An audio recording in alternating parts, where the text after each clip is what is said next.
10,000 taon na ang nakalipas, may isang pambihirang pangyayari. Isang walang pag-asang espiritong ugat ng basura. Hindi ka talaga karapat-dapat maging tagapaglinis. Ako si Chen. Ang pinakamababang uri na utusan sa sekta ng Qingyun. Araw-araw naglilinis at nagpapakain ng mga alaga. Akala ko noon habang buhay na ganito na lang ang buhay ko bilang isang hamak na utusan. Hanggang sa batong ito, nakuha pati ang huling daan ko para makaligtas. Gawain ng baguhan. Bumati ang lahat sa pamamagitan ng isang paghikab. Gantimpala. Kaligtasan sa buhay. Maghikab ka. Kuya, nandito ka ba para magpatawa? Hinaharap niya ang utos na pagpapatalsik. Pwede pa ring maghikab. Talagang mayabang na parang walang kahambing sa langit. Ang utos ng pagpapatalsik ay pansamantalang binabago. Itinalaga siyang magpakain ng mga alaga sa bundok ng Fikay. Mataas na nilalang. Tiyak na ang taong ito ay isang hindi nakikitang dalubhasang nagtatago ng tunay na lakas. Gusto mong pumunta sa bundok ng Fikay. Iwan mo muna ang binti mo. Pati ang basura ay may silbi pang mabuhay. Ang timba ng dumi. Ibuhos mo sa timog silangan.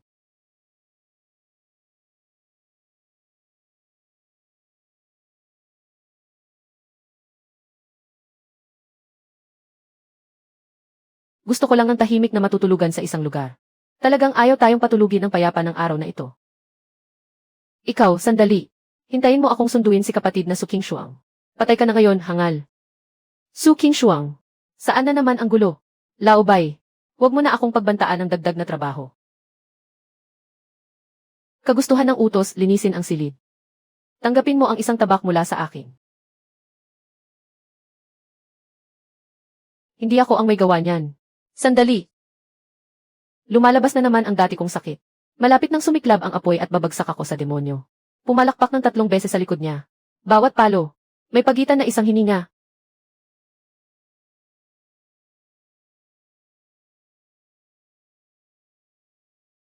Tatlong palad. Sa 3 palad, napigil ko ang pagsiklab at pagkapasok sa demonyo. Anong klaseng paraan iyan? Nakatatanda. Nang si kapatid na Su Qingshuang ay naligaw ng landas sa harap ng lahat. Malinaw na mali ang kanyang kalooban. Lihim na sinasanay ang bawal na kasanayan. Mali ang kalooban ni Su Qingshuang. Ayon sa patakaran, siya ay aalisin sa pagsasanay. Tahimik na tumitig sa nakatatanda na magpasya.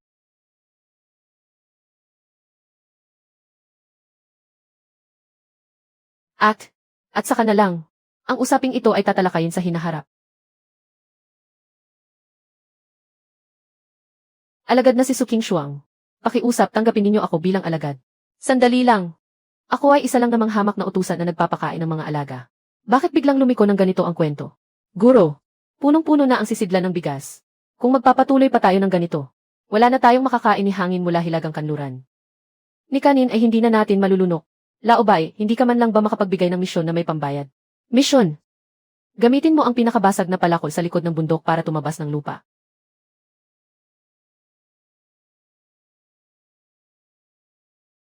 Alam na sana ng guro noon pa man, na ang lugar na ito ay tinatakpan ng sinaunang espiritong bukal at ng taniman ng gamot. Nagpupugay ang alagad.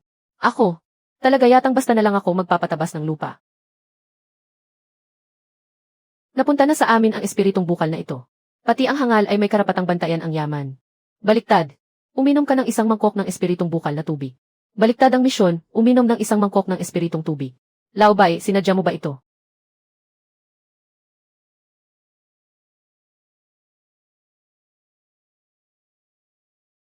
Kahit baliktad siyang uminom ng tubig ay kaya niyang lumusot sa antas. Talagang hindi masukat ang lalim ng Panginoon ng bundok ng Fikay. Baliktad ang ginagawa ng aking guro. Tinatawag itong pagbalik sa tunay na anyo. Nasa loob na ang landas ng langit. Laobay. Bakit hindi ka nagsasalita? Ang jade slip na ito. Ano ba talaga ang pinagmulan nito? Nagsisimula na ang malaking paligsahan ng sekta. Sa oras na dumating iyon, hayaan mong malasahan mo ang pagitan ng henyo at basurang walang kwenta. Sa kabila ng napakalaking pader ng langit, huwag ka nang manghamak ng guro. Kailangang patunayan ito ng disipulo sa labang ito. Kahit na pundasyon ang kalaban, kaya ko ring saluhin. Pinipigan ng pundasyon ang namuong gintong core. Hindi ba at papuntahin na lang siya roon? Kailangan niyang humanap ng paraan. Tandaan mo ang 4 na salitang ito. Kalmado ang isip. Saka makikita ang lakas. Ang espada ay gagalaw kasunod ng puso. Huwag magpadala sa panalo o talo. Ang hiningang ito. Ang paraang ito ay parang luma pero sadyang matibay. Malinaw na anino ito ng isang dakilang nilalang mula 300 taon na ang nakalipas. Talaga bang may pinagmulan? Gawain. Pumikit at lumaban. Bawal pumikit sa buong proseso. Ang disipulo ay nakikipagpatayan sa entablado. Hayaan ninyong makatulog ako. Laobay, may hiya ka pa ba?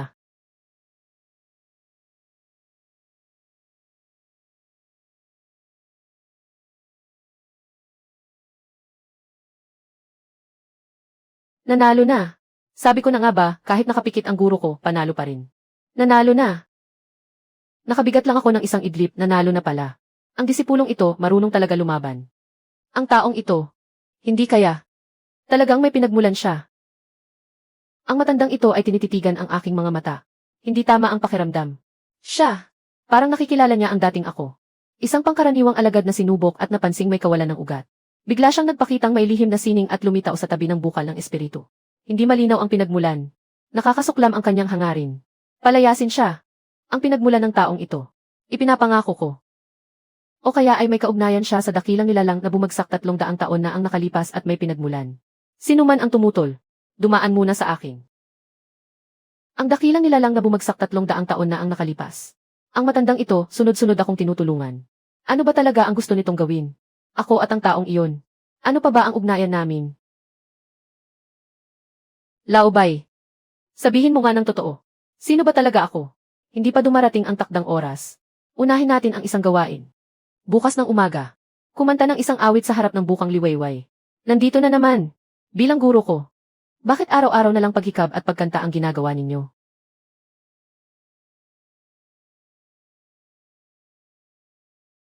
Patay na, patay na. Kapag may nakarinig nito, ang aking magandang imahe, mapapahiya ako ng gusto. Immortal. Immortal. Isang immortal na maagang nagsasanay ng mahiwagang alo ng tinig. Gutom na ba kayo? Uminom kayo ng lugaw. Dumating na ang ikalawang may tadhana. Sariwa rin ang lugaw ng mga immortal. Ang mamamatay tao ng kapitbahayan. Nandito na sila. Nandito sila para hulihin ako. Isakripisyo siya sa sisidlan. Astig ah. Hindi pa naubos ang lugaw ko. Nakarating na ang mga humahabol para pumatay. Ang disipulong ito ang kinuha niya. Bakit mas mabilis pa ito sa naniningil ng utang? Kung marunong kang kumilala sa sitwasyon, ilabas ninyo si Lin Xiaoman. Tuyo na ang mga ugat ng espiritu niya. Dapat ay dinala na siya para ialay sa sisidlan. Papatayin na rin ang sinumang haharang. Ayokong gawing sisidlan. Ayokong mamatay. Una akong iaalay bilang bangkay tapos gagawin pang sisidlan. Sa panahon ngayon, bakit ganito kapait ang maging hamak na tao? Laobay, magbigay ka nga ng solusyon. Misyon, pakainin siya ng 3 piraso ng paborito niyang candy sa stick. Huwag kang matakot. Kumain ka muna.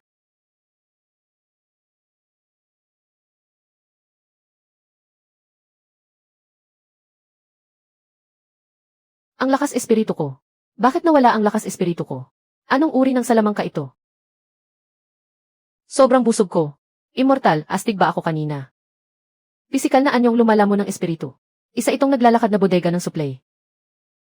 Immortal, gawin mo akong disipulo mo. Tutulungan kitang lutasin ang mga problema mo araw-araw. May halimaw na nagtatago sa bundok ng fikay ng sekta ng King Yun. Napunta ako rito sa utos ng pamilya para alamin kung tunay ang bukal ng espiritu. Ang sira-sirang bundok na ito, karapat-dapat bang magtago ng kayamanan? Parang unggoy na nagsuot lang ng sombrero. Ikaw, ano bang alam mo? Ang guro ko ay nagtatago lamang ng tunay niyang galing. Itinatago ang tunay na galing. Para sa akin, puro yabang na lang ang natira sa kanya. Isang utusan lang, tinatawag na ang sarili na pinuno ng sekta. Nakakatawa hanggang malaglag ang ngipin. May isa na namang naghahanap ng gulo. Pero kakaiba ang aura ng mahiwagang sandata sa babaeng ito. Bakit parang may nakakatakot na kakaiba rito? Ang mahiwagang sandatang ito ay sirang produkto. Isang sirang produkto ang ibinigay sa akin ng pamilya. Napakalupit ng pamilyang iyon. Anong klaseng pagsusuri ng kayamanan iyan? Malinaw na ginagamit nila ang sandata para mamatay siya sa daan. Isa siyang hamak na anak sa labas na pabigat lang. Mas mabuti pang mamatay na siya. Hindi mo pa ba naunawaan ang utos ng pinuno ng pamilya? Kaya pala, mula umpisa hanggang wakas, isa lang ako. Isang piyesang maaaring itapon anumang oras. Isa na naman akong kaawa-awang ipinagkanulo ng sarili kong mga kasama. Ang mga tao sa mundong ito, mas masahol ang bawat isa. Misyon, iligtas siya. At purihin siya sa harap ng lahat.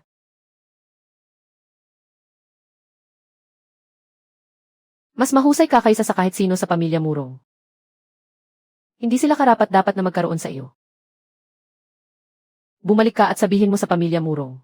Simula ngayong araw, wala nang kaugnayan si Murong Xu sa kanila. Ang disipulo, si Murong Xu. Nakikiusap ako, guro, tanggapin ninyo ako. Sa buong buhay ko, iaalay ko ang aking mga sa pakikipaglaban para sa sekta. Pangatlo na siya. Bakit naging ampunan na ang bundok ng fikay ko? Pero ang henyo sa pagbuo ng mga ay magandang binhi talaga. 3 na ang nakababatang kapatid na babae kong disipulo. Gusto na bang magtatag ng sariling sekta ang guro ko? Yichen, ilabas mo ang taksil na si Murong Xu. Ihandog ang bukal ng espiritu. Kung hindi, wawasakin ko ang hamak na bundok ng fikay na ito. Walang ititirang manok ni aso. Huling yugto ng gininto ang ubod. Astig ang bonggang dating. Laobae, wag mo sanang pabaliktad na naman akong painumin. Hindi ko na yata kakayanin ito. Guro, pigilan ng mga disipulo ang mga iyon. Kayo na ang umalis kasama ang mga nakababatang kapatid na babae. Umalis na kayo. Kakahanap ko lang ng lugar kung saan makakatulog ng mahimbing. Bakit hinahayaan ninyong maagaw nila ito? Laobae, ikaw naman ang kumilos.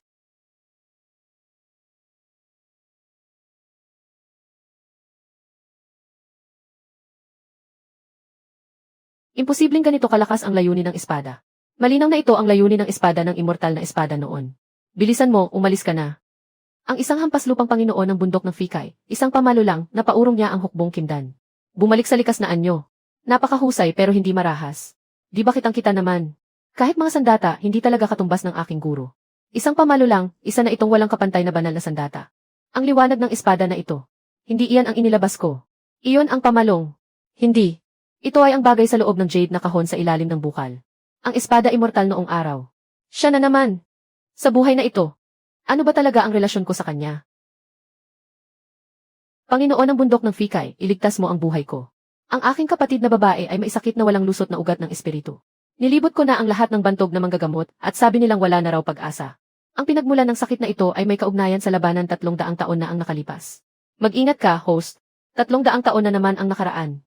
Sa likod ng sakit na walang lusot na ugat na ito, may nakapulupot na lambat na hindi ko pa malinaw na nakikita. At ang hiblang itim na kina ito. Palanghap lang at parang naninindig ang balahibo ng puso. Salamat po, Panginoon ng bundok. Alam kong hindi na ako magtatagal. Ang hinihiling ko lang ay bago ako mamatay, makapaghanap ng guro. Para may mapuntahan ang buhay kong ito. Ang babaeng ito, nakarating na sa ganitong dulo. Ang gusto ko pa rin ay may mapaglalagyan ako. Bakit sa mundong ito, ang bait sa mabubuting tao ay kasing tigas ng bakal? Sa tungkuling makipaglakad sa bukirin ng gamot, kasama siya. Makinig ka lang. Bawal kang magsalita.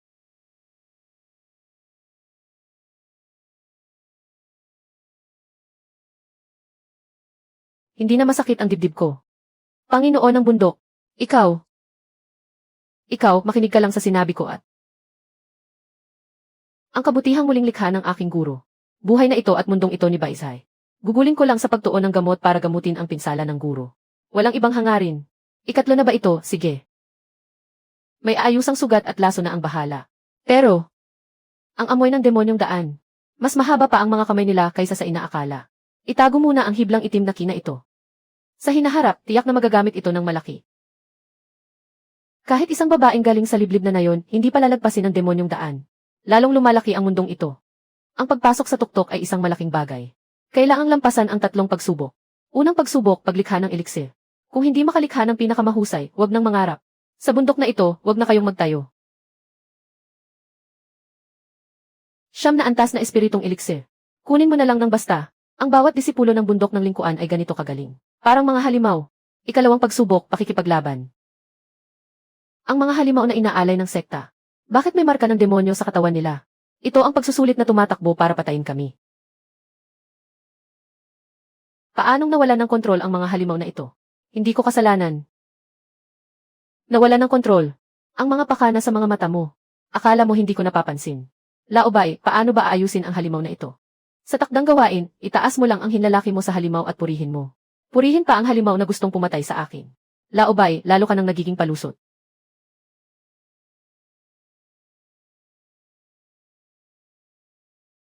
Pag inangat mo lang ang daliri mo, mapaamo na ang halimaw. Talagang pinapanaig mo ang kabutihan sa iba. Ano bang klaseng antas ito? Senyales ng demonyong sulat. Sa mga inaalay ng sekta, nakatago ang senyales ng demonyong daan. Ang kamay ng demonyong daan ay umabot na sa mataas na antas ng sekta ng Kingyun. At may ikatlong pagsubok pa, ang talakayan. Hindi makasagot, puro pag-iwas lang. Sa buong takdang gawain, 3 salita lang ang sagot. May punto ka. Ang lawak ng langit at lupa. Saan ba nagmumula ang kapalaran? Ang pag-ikot ng yin at yang ay may sariling batas. Paano mo ipaliliwanag iyan? Alaynan. Ang 5 elemento ay naglalang at nagbubuklod sa isa't isa. Nasa loob nito ang hiwagang di masukat. May kabuluhan iyan. Sobrang simple ng dakilang daan. Umabot na sa mataas na antas ang kapangyarihan ng sekta. Hindi na kailangan pang makipagtalo sa iba. Ako na, aamin na ako ng pagkatalo. Matanda, ikaw pala ang nakakilala kay Chen. Para sa lihim ng espada ng Chen Yuan. Dapat itong maglaho. Umabot pa sa ganitong kalunos-lunos na kaso. Ipasalo na lang sa intil na iyon.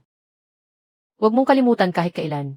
Bakit parang sumasakit ang dibdib ko sa tuwing nakikita ko ang apat na salitang ito? Na para bang hindi ako makahinga. Yi Chayanju. Kaninong pangalan iyan? Nawala si Ichen, ang misteryosong nakatatanda, kagabi. Ikaw mismo ang tinuturo ng mga ebidensya rito. Napakarumi ng mga pinagagalingan mo. At hindi mo pa rin tinalian ang sarili mo bago ka mangahas sumugod. Hindi ako ang sumakit sa kanya. Pero ang mga chismis sa buong sekta ay, na para bang may nakatutok ng espada sa lig ko. Etong itim na palayok, ako ang pinasan. Nawawala si misteryosong nakatatanda. At ang mga tingin sa akin ang tuwid na itinuturo. Napakalinis ng pagkakagawa sa pakana na ito. Malinaw na may taong gustong gamitin ang pangyayaring ito para idiin ako hanggang mamatay. Misyon, turuan ang bantay ng laro ng shogi. 3 sunod na talo. Laobay, ngayon ako na ang pinaghihinalaang salarin. Hindi ako nandito para maglibang. Ano ba talaga ang ibinibenta mo sa kaloob-loob ng kalabasa mo? Sa ganyang kakarampot mong galing sa shogi, bagay ka lang maging sekta master. Sa tingin ko, matagal ka nang binigyan ng hatol. Kapag bumukas na ang lihim na riyong doon, ang mga pinakamatataas na alagad ay puro pabuya lang. Ang 3 sunod na talo ay para mapalakad ka. Isang lakad. Luluwag agad ang bibig mo. Ang buong listahang ito ng mga nakatagong pangalan ng landas ng demonyo. Salamat sa mahusay mong laro sa shogi. Talagang may tagasilid sa loob. Mali ang akala ko kay Chen. Kahit ang 3 sunod na laro ay planado. Sekta Master, pati ang pagkatalo ay pinlano mo hanggang buto. Narinig ninyong lahat iyon. Lahat ng pagkatalo ng aking guro ay bahagi rin ng plano. Mas malala ang talo. Mas lalo pang lumalalim ang hukay. Ang totoo, nalinis na ito. Pero ang lihim na riyong na ito sa loob ng bibig ay may pabuya. Iyon ang talagang malaking sakit ng ulo. Kinuha ako, ano naman ngayon? Malapit nang bumukas ang trial ng lihim na riyong ng Demon Hall. Kayong mga mayabang na ito, hindi kayo makakatakas. Puro pabuya lang ito ni Demon Sovereign. Trial ng lihim na riyong. Demon Sovereign. Mukhang hindi na siya makakatakas sa pagkakataong ito. At ang gusto nila ay siya ring mismong kapalaran ng mga taong ito. Nasa lihim na riyong ng Wan mo ang sinaunang pagkakataong makaakyat sa immortalidad. Sa pagkakataong ito, magkasamang papasok ang lahat ng sekta sa riyong. Sana maipakita ng bawat higanting talento ang sariling kakayahan. Hindi malinis ang riyong na ito, Panginoon. Isa talaga itong kuweba na pag-aari ng isang sinaunang tunay na nilalang. Matagal ng palihim na nasakop ng Demon Sovereign. Binago niya ang pormasyon. At ginawa itong isang napakalaking pormasyon na kumakain sa mga talento at sa kanilang antas na kultibasyon. Ang mga nasa matuwid na landas ay alam lang ang mga pagkakataon. Hindi nila alam na matagal na silang nasa matinding panganib. Tama nga ang hinala niya. Ang tinatawag na pagkakataong makaakyat sa immortalidad ay pain lang para iligaw ang mga talento. Ang mga kabataang punang espiritu ng sekta sa buong bulwagang ito. Karamihan ay iniingatan lang na parang baboy. Ang master sa espada ay dapat mauna. Kasunod lang ng guro ang mga alagad sa pagprotekta. Ako. Kaya kong sumipsip ng mga halimaw. Siguradong maraming masarap dyan. Maraming patibong sa loob ng lihim na lugar. Kung walang maestro ng pormasyon, mahirap gumalaw kahit isang hakbang. Siyempre, isama mo ako. Kung masugatan ang guro, kailangang may maghanda ng gamot. Isang grupo ng maliliit na ninuno. Sige, isama ninyong lahat. Ito ay isang lupang walang daan palabas. Kailangan ko silang protektahan. Kahit ang basurang pinagmulan ng bundok ng Fikay ay nakakapasok sa lihim na lugar. Ang pangkat na abo ng kanyon ay papasok lang para itest ang kabayanihan namin. Hintayin ninyong tumingin ang guro ko at aalis siya ng basta-basta. Puro tamang landas naman lahat. Mukhang ang taong iyon ng espada ay kusang naghatid pa sa pintuan. Sa buhay na ito, hindi na ako pwedeng bigin ni Echanju. Panginoon, sa buhay na ito, wag mo nang akuin mag-isa. Sa buhay na ito, wag na. Laobay. Ang ibig mong sabihin sa mga salitang iyan. Parang nakita mo na ang dating ako kung paano ako bumunot. Kilala mo ba talaga ang dating ako? Sino ka ba talaga, Laobay? Bakit parang kilala mo ako ng husto? Kapag naging sapat ang lakas mo para akuin ang totoo. Sasabihin ko sa iyo ng harapan. Ngayon. Bago matulog, magbigay ka ng isang misyon. Humiling ka sa buwan. Ngayong oras na ito, puro gulo pa rin. Sige, humiling na kung humiling. Kung gayon, maging mapayapa nawa. Hayaan mong maging maayos at payapa kami ng mga alagad ko. Ibig sabihin, ako. Mas malamig at mas nag-iisa kaysa sa akin. Mas nag-iisa. Ang dating sistema, ang taong may taglay na espadang iyon. Ano bang klase ng sanhi at bunga ang itinago ninyo? Mag-isa akong umaako. Malinaw naman na ulila ako. Puno ng puwang ang alaala ko sa nakaraan. Pero bakit? Pag narinig ko ang 4 na salitang ito, parang maiiyak ako. Pati ang pangkat na abo ng kanyon ay nangahas pumasok. Ang pagpasok doon ay katumbas ng kapasyahan sa kamatayan. Ang misyon ay kumilos laban sa direksyon nila. Sadyang piliin ang daang walang tao. Sugod tayo sa lugar na may liwanag. Siguradong bitag iyon. Laobay, gusto mo akong dalhin sa landas ng kamatayan. Baliktad lang, iyon ang tunay na daan ng buhay. Maraming salamat, maraming salamat. Paano ninyo nalaman kung saan dapat pumunta? Sumunod kayo ng mahigpit sa guro ko.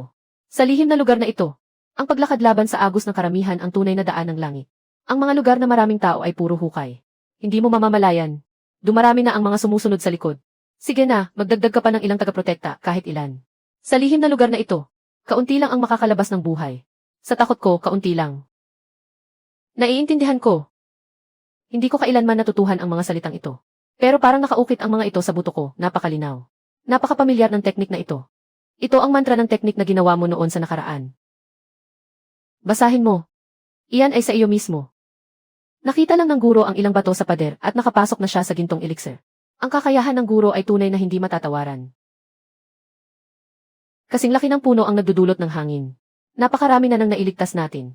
Nasupil na ng ihip ng hangin ang mga batang mapagmataas na iyon. Pagkakalabas na nito sa ranking, mukhang kailangan na nating kumilos. Anong mas maraming pagkakataon ang nakuha ng pangalawang grupo kaysa sa atin? Ibigay ninyong lahat ang nakuha ninyo. Kung hindi, huwag ninyo kaming sisihin kung hindi kami magpakabait. Aba, nandarambong na naman. Mas mabangis pa rito ang mga tao sa lihim na lugar na ito kaysa sa mga halimaw. Laobay, huwag mo akong pagkantahin. Gawing nakakatawang mukha ang mga batong nasa lupa. Nakakatawang mukha na naman sa ganitong oras pa talaga. Sige na nga, sanay na rin akong isilang sa sala.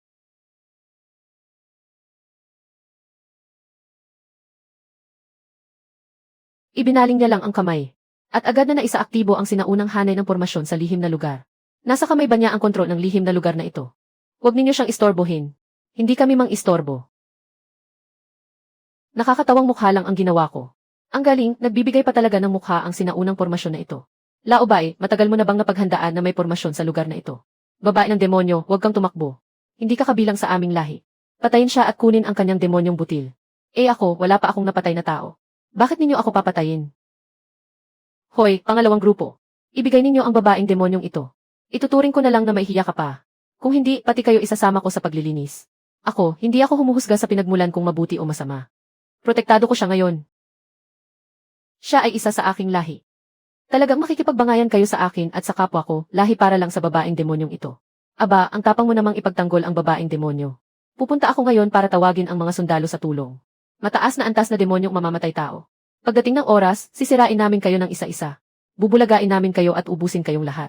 Kaya mo ba, demonyong mamamatay tao na nasa antas ng kimdan? Ang abala sa lihim na lugar na ito ay isang pagsasanib. Ni hindi man lang nagbibigay ng oras para huminga. Ano ba talaga ang gusto mong gawin? Walang maayos na puso ang lahi ninyo. Niligtas mo ba ako para kunin din ang demonyong butil ko? Natakot na ang batang ito sa habulan. Parang maliit na hayop na biglang nagwala. Paano ko ba pababain sila o bain ang kanyang pagkapit sa alituntunin? Gusto ng misyon ang isang kantang malumanay at nakakapagpaindayog. Bakit ganito kainit ang kantang ito? Parang nakanta rin ng ganyan ang nanay ko dati. Kaya pa palang magpagaling ng sugat ng himig na may espiritong kapangyarihan. Laobay ang imbakan mo ng kasanayan. Araw-araw may bagong estilo. Laban ng mga nilalang na nakulong. Kapag naubos na ng mga paghihigpit na ito ang espiritong lakas ninyo, demonyong butil na kapalaran, pati ang buhay ninyo, ay sa akin. Misyon. Kabaliktaran ng awit na narinig mo noong bata ka. Baliktad na kantang pambata. Noong bata pa ako. Wala naman talaga akong alaala noong bata pa ako. Wala na, pilit na lang ding tapusin.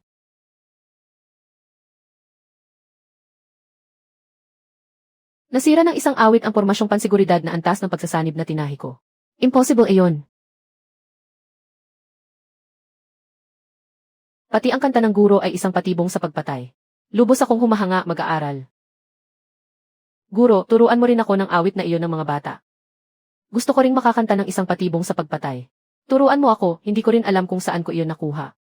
Lahat iyan ay dahil sa patakip na salita ni Laobay. Ang pangalan ko ay King Luan, prinsesa ng lahi ng mga demonyo. Pumunta ako sa lihim na lugar para humingi ng lunas para sa aking lahi. Tagapagdulot ng gamot para sa lasong sumpa ng dugo. Ang aking mga kababayan ay halos mabaliw na dahil sa lasong iyon. Lasong sumpa ng dugo. Isa na namang lason. May natitira pang maitim na aura si Baishay. May isa ba sa likod ng sumpang dugong iyan? Nahanap ko na ang pinagmulan ng sumpang dugong iyon. Tumuturo mismo sa daang demonyo ng inyong lahi. Daan ng demonyo. Muli na namang daan ng demonyo. Nalusutan nila ang matataas na antas ng sekta ng King Yun papunta sa lihim na lugar. Nalusutan pa hanggang sa lahi ng mga halimaw. Gaano ba kalaki ang lambat na ito? Guro. Isa siyang lahi ng mga halimaw. May matinding alitan ang tao at halimaw sa loob ng daang taon. Tanggapin na natin siya bilang alagad. Ang kinatatakutan ko lang ay baka hindi pumayag ang sekta. Ang tungkod na ito, hindi kailanman hinusgahan ang mabuti at masama batay sa pinagmulan. Mabuti ang puso niya. Siya ay mula rin sa bundok ng Fikay. May tumututol ba? Yumuko ang mga alagad sa pagtanggap ng aral. Hindi kailanman hinusgahan ang mabuti at masama batay sa pinagmulan. Itatatak ko sa aking buong buhay ang mga salitang ito. Handa akong ialay ang buhay ko para protektahan ka, guro. Ang ganda ng pagkakasabi. Sa totoo lang, tinatamad lang akong pakialaman ang mga walang kwentang patakaran na iyon. Mabuting tao siya. Kung tinanggap na, edi tanggapin na. Nasipsip na ng husto ang kanilang lakas ng buhay. Anong klaseng masamang pormasyon ito? Ito ang pormasyong sinasabi nila Ubay na panghakot at panggapas. Hindi ka naman niya dinadaya. Isang napakalaking kulungan ng baboy ang lihim na lugar. Ang mga magagaling na ito, na pumasok dala ang yabang, ay ginawa lang na pampalakas ng pormasyon. Ginawa silang panggatong para mabasag ang pormasyon. Talagang tuso, buti na lang sumunod ako sa guro at pumaluktot ng landas. Kung hindi, matagal na tayong ganito.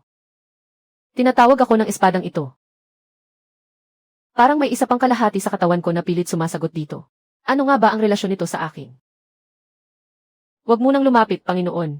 Sobrang bigat ng dala ng espadang ito.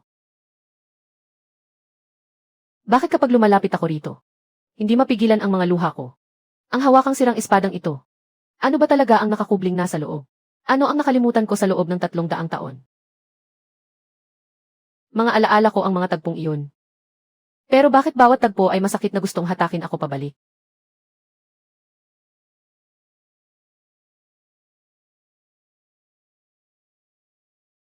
Mabilis, guro, mag-isip ka ng paraan. Kung magpapatuloy pa ito, mamamatay tayong lahat dito. Naghahangad ka na naman sa akin. Paano ang isang nasirang kulay gintong butil ay makakapit sa yugto ng pagsasanib? Laubay, bigyan mo naman ako ng daan para mabuhay. Hindi kita matutulungan ng marami sa laban na ito, Panginoon. Pero mabibigyan kita ng isang pagkakataon. Hihiramin ko ang natitirang espada ng dati kong buhay. Ang kapalit ay makikita mo ng panandalian. Mga alaalang hindi mo pa dapat makita ngayon. Gusto mo ba o hindi? Guro, umalis na kayo agad. Huwag na kayong makialam sa amin. Hirang. Bahala na siya sa kahit anong kapalit. Matagal na nila akong ipinagtanggol. Ngayon naman, ako ang magtatanggol sa kanila. Walang sinuman ang pwedeng sumagi sa mga alagad ko. Napakaluma na ng espadaing ito. Ano nga ba ang itinatago ng misteryosong guro?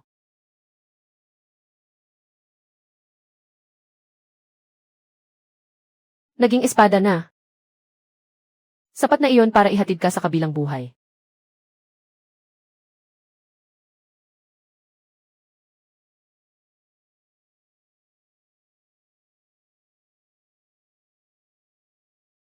Sa isang tigpas, muli nitong binasag ang yugto ng pagsasanib.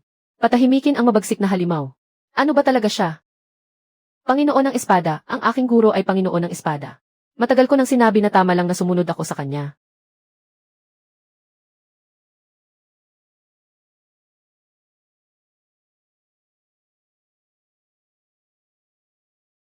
Noong nakaraan, ang pinaka-pinagkakatiwalaan ko ang tumalikod sa akin mula sa likuran. Sino ang taong iyon? Hindi ko makita ng malinaw ang mukha niya. Guro, ano po ang nangyayari sa inyo? Ang gusto ng Panginoon ay itong kalahating hawakang espada. At pati ang hungkag na Etianjo na iyon.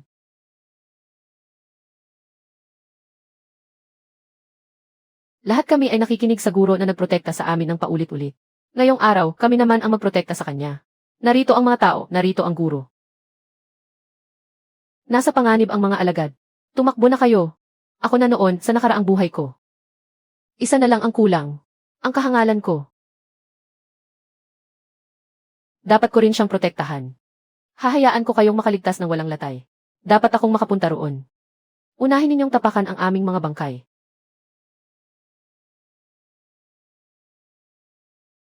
Kapag panatag ang loob, matalas ang tabak. Paano ko nakalimutan na itinuro ito sa akin ng guro?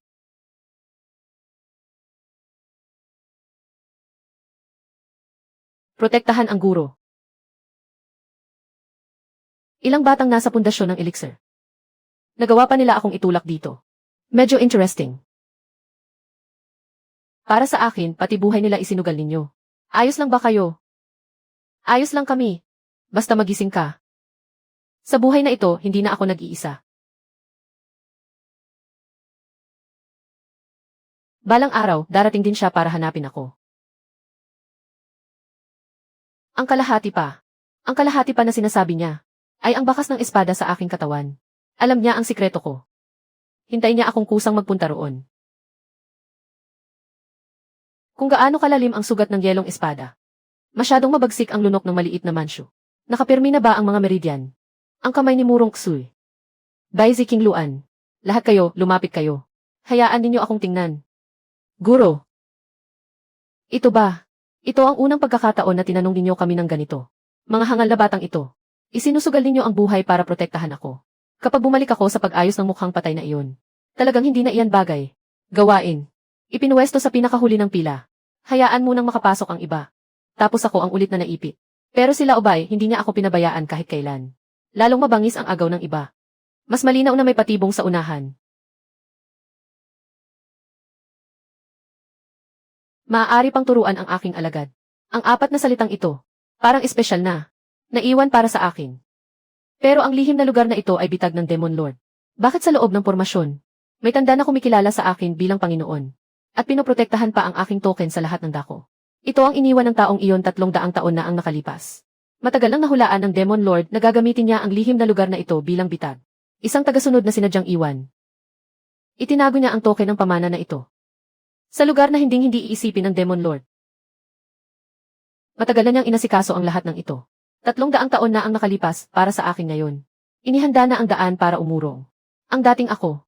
Ano bang klaseng tao siya sa huli? Isang taong nakikita ang lahat ng hiwaga ng langit. Parang may nakakuha na. Matagal nang. Inayos na ang lahat para sa akin.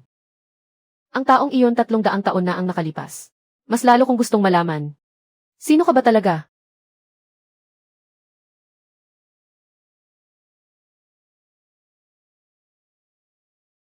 Basta inalog lang ng guro ang token. At agad siyang pumasok sa Nasenso. Ang likas na talino na ito. Walang kapantay sa buong mundo.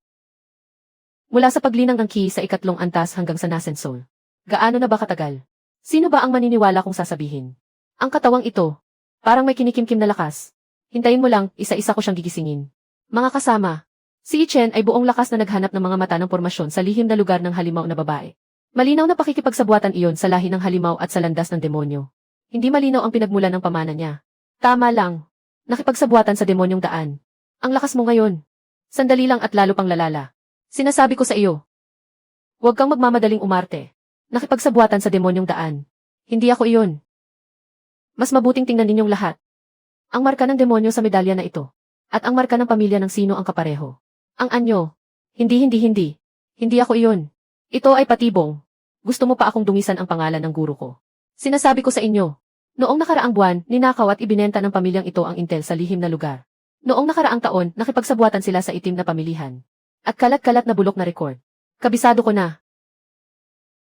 Hindi ko magawa. Hindi ko hahayaang ni isa sa inyo ang makalabas. Sabay tayong mamamatay.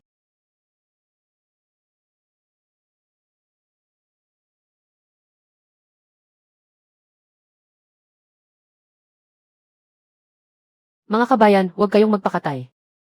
Sirain ninyong lahat ang daanan palabas. CJ, ako na ang bahala sa pagligpit ng basurang ito. Ako na naman. Hindi na tayo makakalabas. Mababaon tayo rito. Napakarami nila. Hindi pwedeng manood lang tayo habang namamatay sila rito. Laobay, panahon ng kumilos. Gawain. Itaas mo ang pamana. Magsigawan ka ng 3 ulit.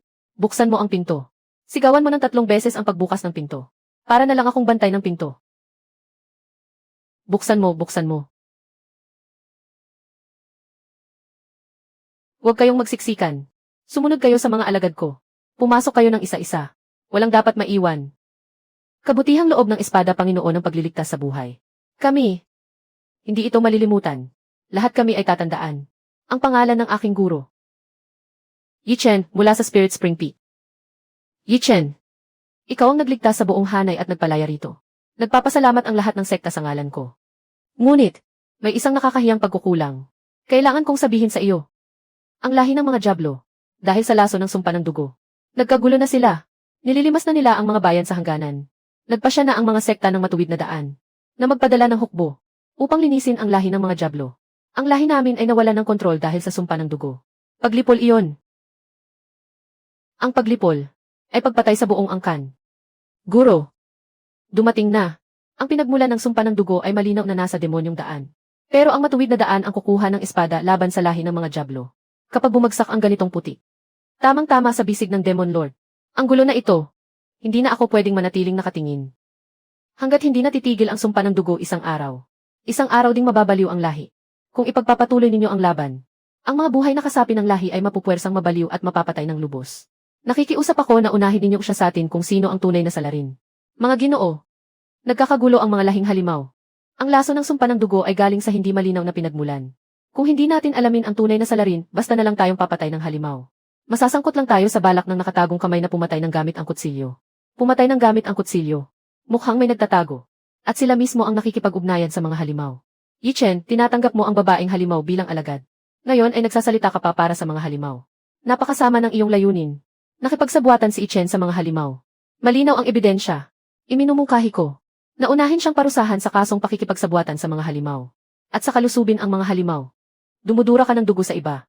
Iniligtas ng aking guro ang isang henyo sa loob ng lihim na lupain. Pero dito, nilalagay mo siya sa alanganin. Ang iligtas. Talagang patay na ang konsyensya. Ano ang totoo? Nakalaban na niya ang Demon Domain. Malinaw ang bawat panig. Ito na naman. Panginoong Murong. Ang munting kinang mo. Matagal na sanang. Lumabas sa harap ko ang mga salitang puno ng gana. Ako mismo ang pupunta sa Demon Domain. Para alamin kung gaano kasuklam ang tunay na sumpa ng dugo. Kung talagang kaguluhan ng mga halimaw ito. Ako ang unang kikilos para linisin sila. Kung may ibang nakatagong kamay, ibibigay ko sa mga halimaw ang isang malinaw na paliwanag. Naglalakas loob kang makialam sa Demon Domain. CJ, ipapahayag ko sa buong mundo ang kasalanan mo sa pakikialam sa mga halimaw. Tingnan natin kung paano ka patatayo sa matuwid na landas. Sa isang panig ay ang hukbong gustong pumatay ng lahi. Sa kabila ay ang mga baliw na halimaw. At sa gitna ay ang Panginoong Murong na nakapwesto roon para mamatay ako. Sa paglalakbay na ito sa Demon Domain, talagang naglakad ako sa talim ng kutsilyo. Sila rin ay mga kasamahan ko sa lahi. Pero ginawa silang ganito ng sumpa ng dugo. Napakaraming baliw na halimaw. Hindi kayang tapusin sa tuwirang labanan. At baka may mga inosenteng masaktan pa. Kailangang may hindi gagamit ng dahas. Para mapigilan ang kanilang mga pamamaraan. Misyon. Sumayaw ng ritual na sayaw sa harap ng mga halimaw. Sayaw. Sumasayaw sa harap ng ilang daang baliw na halimaw. Gusto mo bang matapos akong punitin pagkatapos kong sumayaw?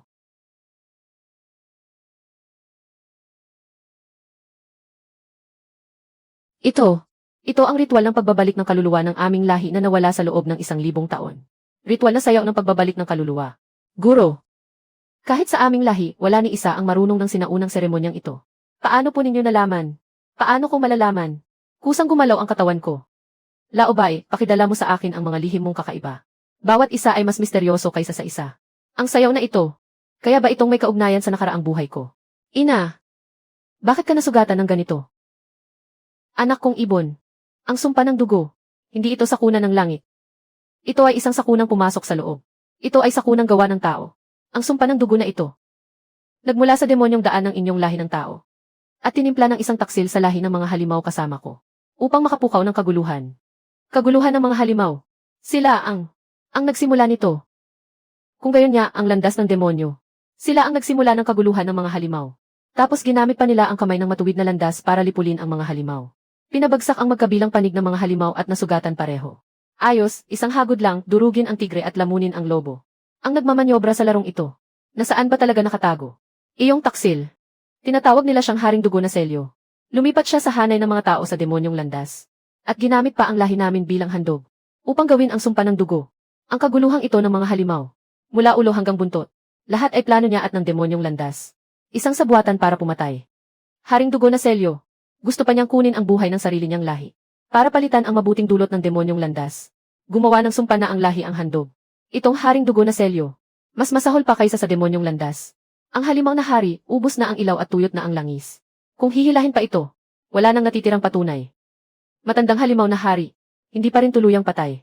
Sakto, ipagpatuloy mo ang natitira mong buhay sa loob ng sumpa ng dugo. Mabuhay ka ng maayos. Para sa halimaw na hari, isang pirasong candy.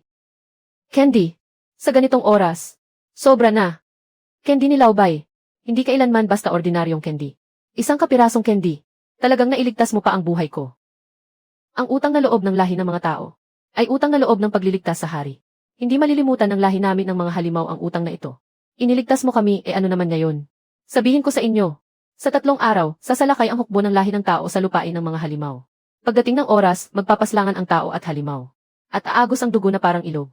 Ang dugong kalat dito. Sakto pang magiging handog para sa pagbasag ng hangganan ng Demon Lord. Pagkalipas ng 3 araw, ang digmaan ng tao at halimaw. Ang gusto niya ay ang digmaang aagos ang dugo na parang ilog. Ang espada ng pamilyang Murong. Ang pagkabaliw ng lahi ng mga halimaw. Ang pormasyon ng Demon Lord. Lahat ay nakatali ng haring dugo na selyo. Na parang isang sinulid na hahantong sa kamatayan. 3 araw. 3 araw lang ang meron ako. Para buwagin ang patibong na ito.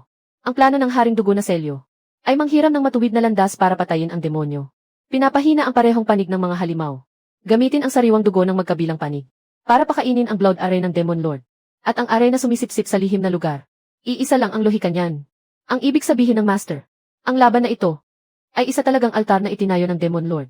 Parehong paraan ang ginagawa. Hindi kailanman personal na gumagalaw ang Demon Lord. Pinupukaw lang niya ang puot para magpatayan ang mga sarili nila. At siya ang umupo para sumalo ng pakinabang. Para mabasag ang sitwasyon. Kailangang sabay na pigilan ang dalawang ito. Pamilyang Murong. Ang kaguluhan ay pinukaw ng taksil ng demonyong landas. Ngayon pa ba kayo magtatanggol sa mga halimaw? Nasa ilalim na kayo ng paanan ni Demon Lord. May natitira pa bang ebidensya? Ng pagbawi. Puro pangako lang. Gusto mong umatras ang 100,000 kawal ko. Yi Chen. Habang lalo mo akong hinaharangan. Lalo namang lumalabas na may itinatago ka. Kakapigil pa lang natin dito. Magulo na naman sa kabila. Ako lang mag-isa. Ang kailangang humabol sa magkabilang panig. Parang tagasagip ng sunog. Pero kung mababawasan man lang ng isang patay, ano ba ang halaga ng kaunting pagod? Nakita ninyo mismo, paulit-ulit na nagpunta si Ichen sa lupain ng mga yaw. At lihim na nakikipagsabuatan sa tribo ng mga yaw. Ang guro ko ay nagpagod sa magkabilang panig. Para hindi masayang ang buhay ng tao at yaw. Sa anong karapatan ninyo siya sinisiraan ng ganito? Sunod-sunod ninyong ipinapasa sa kanya ang sisi. Pinuno ng pamilyang Murong. Marunong ka palang pumili ng tamang oras. Pero habang ganito ang sitwasyon, lalong hindi tayo dapat magulo. Napakaraming buhay ang nakahandusay sa lupa. At pasan ko pa rin ang bigat ng mga iyon. Ang hangarin ng aking guro. Saksi ang langit at lupa. Sinumang mangahas na saktan siya. Kailangang harapin muna ang espada ni Su Qingshuang. Ang mga batang ito, muli na namang humarang sa aking harapan. Bilang kanilang guro, panahon ko nang ipakita kung sino ang may hawak ng sitwasyon. Misyon. Sa harap ng 2 hukbo. Umidlip sa tanghali. Magsisimula na ang digmaan ng 100,000 kawal. Pinapatulog mo ako. Pero ni minsan ay hindi mo ako ipinahama. Paano siya nakapagtitiis na matulog sa ganitong oras? Napakatatag ng kanyang loob. Huwag mong sabihing nasa kamay niya pa. Ang isang alas na hindi natin alam. Hindi maaari. Itong si Ichen. Habang lalong kakaiba ang kilos. Lalo namang kahina-hinala. Ipaabot ang utos. Pansamantalang itigil ang paglusog. Tama na ang ingay ninyo. Ngayon. Tingnan ninyo ito. Isang liham na dugo ang ginamit, palihim na ipinadala ng dugong ahas sa mga tagasunod ng landas ng kasamaan. Narito ang tunay na salarin sa kaguluhan ng mga yaw. Nakasulat ng malinaw sa puting papel at itim na tinta.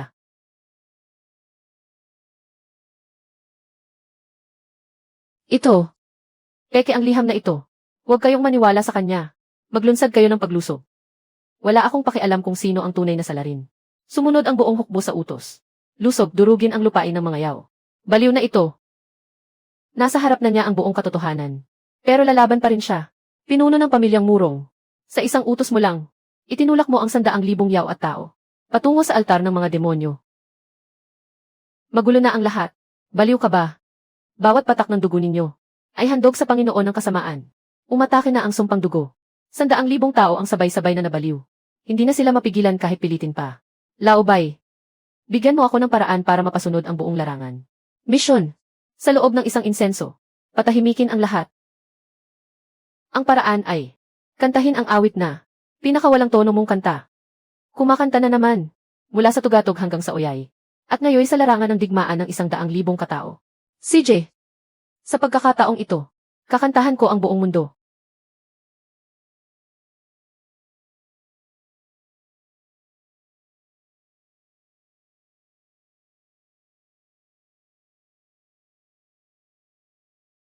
Tatlong beses na pumiyok ang tono. Sa wakas, may narinig na ring maayos. Ang kapangyarihan ng alon ng tunog na ito ay iniwan sa akin ng nakaraang buhay. Ang galing nitong mga laga ng mga tao. Impossible. Ang sumpa sa dugo ko. Paano nabasag ng isang pangit na kanta? Kung ganoon, ako na mismo ang kikilos. Baliw ka. Isinugal ng baliw na ito ang buhay niya para umabot sa yugto ng pagsasanib. Ang galaw niyang ito ay talagang pakana para saktan ako.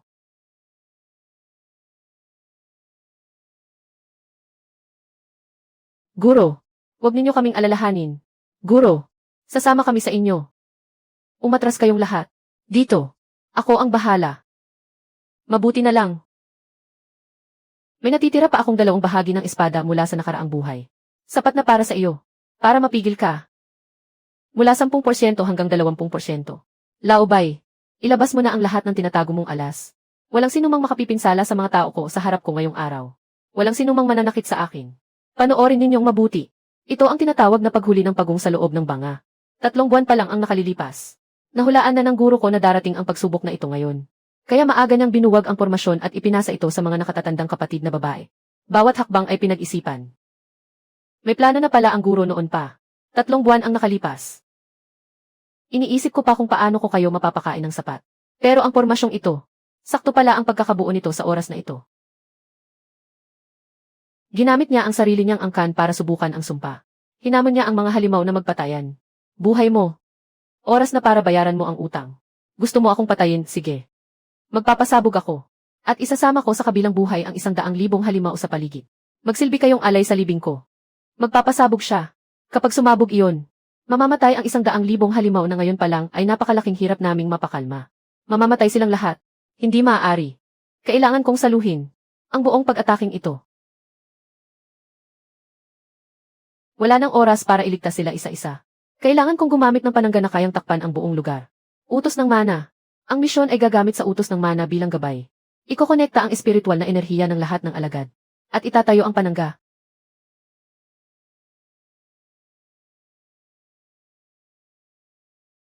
Mabuti naman. Buhay pa kayong lahat. Panginoon ng Espada, naging bulag kami at hindi namin nakilala ang tunay na karunungan. Muntik na naming magawa ang isang malaking pagkakamali. Gumanti kayo ng kabutihan sa kabila ng aming puot. At pinrotektahan ninyo ang buong hukbo namin. Lubos kaming sumusuko at humahanga sa inyo. Nakikita ninyo, ito ang guro ko. Pati ang mga taong gustong pumatay sa kanya, pinoprotektahan pa rin niya. Ito ang tunay na dakilang eksperto. Panginoong Espada Ichen, pinrotektahan ninyo ang aming lahi ng mga halimaw. At pinawin ninyo ang kaguluhan sa aming lupain. Ibinalik ninyo ang malinis na dangal ng aming angkan. Mula ngayon, ituturing namin kayong kaibigan ng aming lahi. Ang dambuhalang sawa ay isa lamang piyesa. Ang tunay na nagpapatakbo ng laro. Sa dulo ng dugong liwanag na iyon, Panginoon ng demonyo. Ang laban na ito ay unang pahina pa lamang ng iyong laro. Guro, maraming taon nang nakakulong ang babaeng ito sa isang demonyong kulungan. Napakatanda ng tatak na nakakulong sa katawan niya. Ang naiwang tagapagmana ng dating dinastya. At pasan pa ang masamang pangalan ng isang babaeng demonyo. Isa na naman siyang biktima ng malupit na mundo. Ang aura na ito, ang ganitong aura. Ikaw siya. Paano ito naging posible? Hindi ba siya ay 300 taon nang? Sino siya? Kilala mo ang taong iyon mula 300 taon na ang nakalipas. Ikaw iyon. Totoo ngang ikaw iyon. 300 taon. Ang malaking digma ang sumira sa aking kaharian. Ang immortal na espada na tumatak kay Panginoon ng demonyo. Sa wakas, nagbalik ka rin. Ang immortal na espada na tumatak kay Panginoon ng demonyo. Ang taong tinutukoy niya ay ako sa aking nakaraang buhay. Ako sa aking nakaraang buhay. Ang immortal na espada na namatay upang itatak si Panginoon ng demonyo. 300 taon na ang nakalipas, niligalig ni Xuanming ang buong mundo. Isang natatanging immortal na espada ang nag-alay ng lahat upang siya ay matatakan. At sa huli, siya ay namatay. Samantala, ang aking kaharian ay nawasak sa mga alon ng pinsalang iniwan ng malawak na digmaang iyon. At nilamon ng kadiliman. Dinukot ako at ikinulong ng landas ng demonyo. Dahil ang mga piraso ng alaala ng dakilang digmaang iyon ay nakatatak sa loob ng katawan ko. At ikaw ang muling isinilang nakatauhan ng immortal na espadang iyon. Ang iyong aura. Ang iyong layunin ng espada. Kahit sa kabilang buhay, hindi ko pa rin ito mapagkakamalan. Yi Qianju. Qianju, huwag kang mag-alala. Ang pangalang nakaukit pala sa palawit na jade ay pangalan ko sa nakaraang buhay. Ako pala ang immortal na espada na tumatak sa demonyo at namatay 300 taon na ang nakalipas. Dapat mamatay ang mga taong napakarami ng nalalaman. At naglakas loob kayong pumatay sa harapan ko. Hindi pa kayo karapat-dapat. Hayaan mo akong sumunod sa iyo. Ang mga piraso ng alaala sa loob ng katawan ko ay nagtatago ng katotohanan tungkol sa dakilang digmaan 300 taon na ang nakalipas. Gusto kong masaksihan mismo ang pagtatapos mo sa karma na ito. Ang mga piraso ng alaala sa loob ng katawan niya. Ang susi sa paglutas ng hiwaga ng nakaraang buhay ko. Tanggapin mo siya bilang alagad. Sa wakas, unti-unti ko na ring mabubuo ang katotohanan tungkol kay Echanju. Sa buhay na ito, masasaksihan ko rin sa wakas ang pagkumpleto sa mga bagay na hindi ko natapos. Ginagamit ni Xuanming, Panginoon ng Demonyo, ang paglilinang ng mga henyo bilang pagkain upang makabuo ng huwad na immortal na katawan. Tuwing 300 taon, nagsasagawa siya ng panibagong pag-aani. Ang pormasyon ng pag-aani sa lihim na lupain ng libo-libong sekta. Ang sumpang dugo na nagdulot ng kaguluhang ito sa mundo ng mga halimaw. Lahat ng ito ay plano niyang binuo mula sa simula, para lamang makaipon ng sapat na kapangyarihang panglinang. Ang kaguluhan sa lihim na lupain. Ang lahat pala, mula simula hanggang wakas, ay mga piyesang siya mismo ang gumalaw. Sa loob ng 300 taon, upang malampasan ang hangganan. Naghabi siya ng lambat na sumasaklaw sa buong mundo. At malapit na niyang buksan ang templo ng Wanmo na minsan lang bumubukas bawat 300 taon. Pagdating ng oras na iyon, lalamunin niya ang lahat ng naipon niyang kapangyarihang panglinang. Upang sa pilitang malampasan ang hangganan at maging immortal. Sa oras na iyon, wala nang sinuman sa buong mundo ang makapipigil sa kanya. Ang templo ng Wanmo. Iyan ang magiging huling galaw sa kanyang laro. Mukhang hindi na maiiwasan ang laban na ito. Laobai, ang nakaraang buhay ko ba talaga ay ang immortal na espadang tumatak sa demonyo? Kung gayon, sino ka naman? Napakalapit mo na. Ngunit bago yon, kailangan mo munang manalo. Manalo laban sa isang tao. Napakaseryoso naman ni Laobay magsalita. Mukhang hindi basta-basta ang taong iyon. Magsisimula na ang seremonya sa templo ng Wanmo. Pinapapunta na naman ako para subukin ang mga magiging alay. Ang taong tinutukoy ni Laobay. Siya kaya iyon. Napakabata pa ni Pinunong Ye, pero kahanga-hanga na. Kami ang nagkamaling hindi kumilala sa tunay na hiyas. Marami kaming nagawang pagkakasala noon. Umaasa kaming mapagpapaumanhinan kami, Pinuno. Noon, niyurakan niya ako sa lupa. Ngayon, mas matamis pa ang ngiti niya kaysa kanino man sa mundong ito. Palagi na lang kumakampi sa malalakas. Mission. Magpakitang gila sa pagbaliktad at pagkain sa seremonya. Pinuno na nga ako ng sekta. Kailangan ko pa rin kumain ng nakabaliktad. Laobai, talagang wala ka ng itinirang dangal para sa akin. Nakikibahagi lamang ang pinuno sa saya ng mga tao. Pagkain ng nakabaliktad. Sinusunod lamang ang agos ng dakilang daan. Ito ang kalagayan ng pagbabalik sa payak at tunay. Kami ay mga karaniwang mortal lamang. Huwag mong hayaang abutin ka ng alikabok ng mundo. Sinusunod lamang ang agos ng dakilang daan. Napakataas ng adhikain ng pinuno. Kumakain lang talaga ako ng nakabaliktad. Kayo ang gumagawa ng sarili ninyong kwento. Mas baluktot pa sa pagkakabaliktad ko ang mga iniisip ninyo.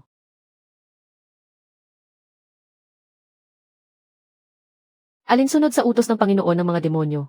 Naparito ako upang subukin kayong mga magiging alay. Nakakakilabot ang enerhiyang demonyo niya, pati hangin ay namuo sa takot. Laobay, hayaan mo muna akong manalo. Mukhang siya nga. Yisheng. Ngayong araw, susuklian na natin ang lahat ng utang natin. Isang galaw lang. Sa isang galaw lang, napabagsak niya kaming lahat. Hindi masukat ang lalim ng kanyang pagsasanay bilang demonyo. Lumabas ang tinatawag na Panginoon ng Espada. Gusto kong makita kung tunay ngang may galing ang taong pinansin mismo ng Panginoon ng mga demonyo. O isa lamang siyang huwad na may malaking pangalan. O isa lamang siyang huwad na may malaking pangalan. Pati ang Panginoon ng mga demonyo ay interesado sa kanya. Mukhang mabilis kumalat sa landas ng demonyo ang balita tungkol sa maliit kong palabas. Laobay, hindi ako maaaring umatras sa laban na ito. Panatilihin ang ngiti sa buong laban. Kailangan ko pang humiti habang nakikipaglaban sa demonyong nasa yugto ng pagsasanib. Laobay, gusto mo ba akong mamatay ng may kaunting dignidad? Nakangiti pa rin siya kahit buong lakas ko na ang ibinabato ko. Hindi masukat ang kanyang pagpipigil sa sarili. May itinatago pa ba siyang lakas na hindi ko maaro? Nakakatuwa ito. Pagkaraan ng 3 buwan. Templo ng Wanmo. Kung maglakas loob kang pumunta, sasamahan kitang lumaban hanggang sa huli. Kakaiba. Bakit kapag tinitingnan ko siya? Parang pakiramdam ko ay matagal na kaming magkakilala. Saan ba nagmumula ang kaba sa dibdib kong ito? Nang umalis siya, iba ang tingin niya. Hindi iyon tingin sa isang kaaway, kundi sa isang matagal ng kakilala na hindi niya maalala. Ang misteryo sa katauhan ng demonyong iyon. Marahil ay mas malalim pa kaysa iniisip ko.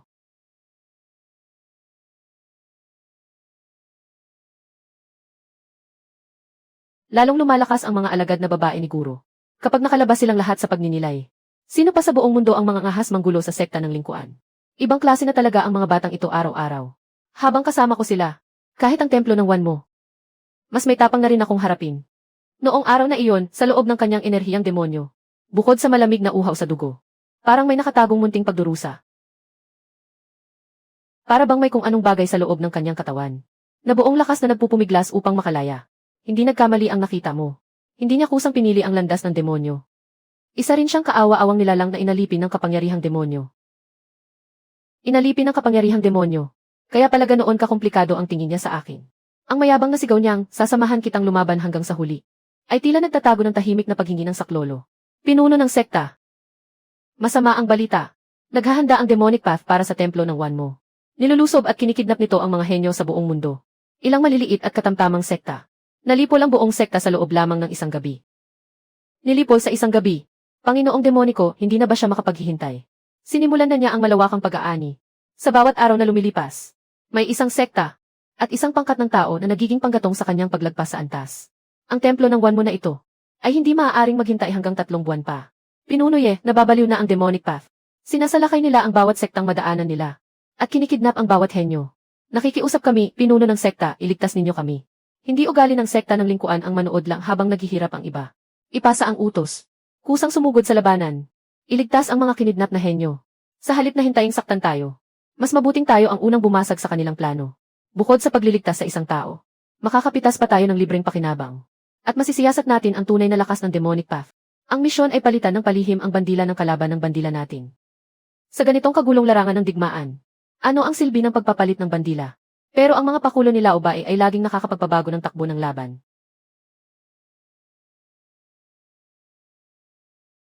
Walang ginagalaw na kawal ang pinuno ng sekta. Sa halip, pinagpapatay niya ang mga demonyong gwardya sa isa't isa. Napakagaling na taktika sa pagsira ng isip. Siyempre naman, henyo sa estratehiya ang guro ko. Pati ang sining ng digma ni Sun Tzu ay dapat siyang tawaging guro. Nagpalit lang naman ako ng ilang bandila. Iron Bull, pwede bang hinaan mo ang yabang mo? Panginoon ng Espada. Itinanim niya ang sumpa sa paghuli ng kaluluwa. Unti-unting babagsak ang iyong antas ng paglilinang. At mabubulok sa loob mismo ng iyong katawan. Guro, ilang araw nang hindi matatag ang iyong aura. Nasugatan ba ang iyong pinakaugat? Guro, hahanap agad ako ng mga bantog na manggagamot sa buong mundo. May napakahinang bakas ng masamang enerhiya sa mga meridyan ni Guro. Kahit ordinaryong gamot ay hindi matukoy kung saan nagmumula. Bakit parang may palihim na kumukuha ng aking lakas? Lao Bai, huwag mong sabihing hindi mo ito napansin. Isang maliit na sumpa sa paghuli ng kaluluwa lang ito. Huwag kang magmadali. Hayaan muna nating magpakasaya ng ilang araw ang taong nasumpa. Kapag akala niyang nagtagumpay na siya, saka natin isasara ang lambat. Sa harap ng lahat, nagpangalumbaba lang siya. Ayun na, oras na para isara ang lambat.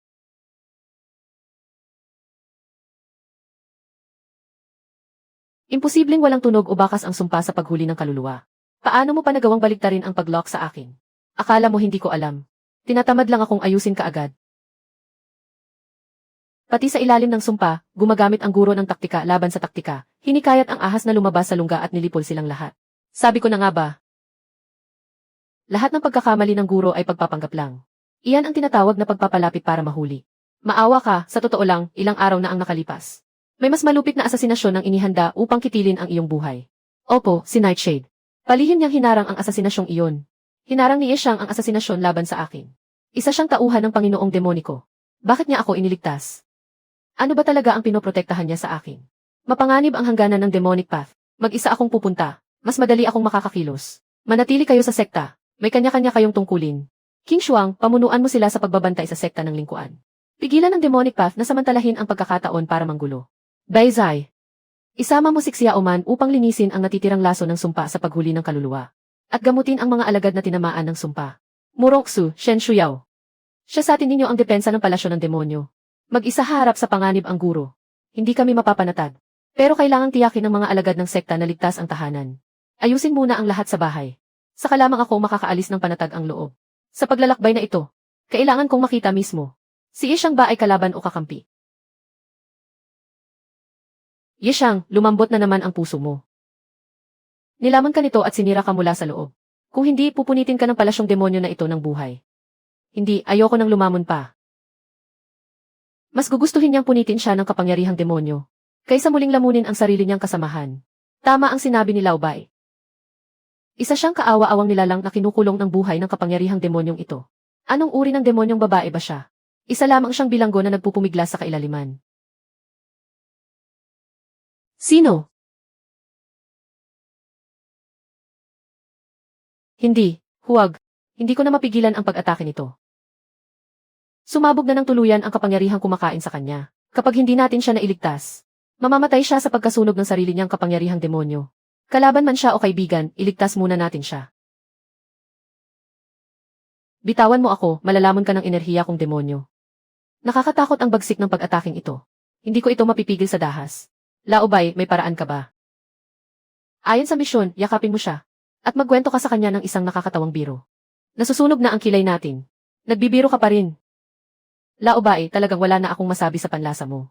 Sige na nga, mas mahalaga ang pagsagip ng buhay. 300 taon na. Sa wakas, nakabalik ka na. 300 taon. Nakikilala rin niya ang dating ako. Kilala ni Shen Shuyao. Kilala rin niya. Ang demonyong babaeng ito na nasa ilalim ng utos ng Panginoon ng mga demonyo. Ano ba talaga ang kaugnayan niya kay Ye Chanju 300 taon na ang nakalipas? Ang tagapagmana ni Ye Chanju. At ikaw, Ye Xiang. Paano mo nagawang pagtaksilan ang Panginoon ng mga demonyo? Palihim na nakipagsabuatan sa mga tagalabas. Ngayon, lilipulin ko kayong dalawa ng sabay. Isa na namang katawan ng Panginoon ng mga demonyo. At higit na mas malakas kaysa sa huli. Pinoprotektahan ko ang isang taong nawalan ng malay. Sa laban na ito, mukhang mas maraming malas kaysa swerte. Laobay, oras na sigurong humiram ulit ako ng layunin ng espada.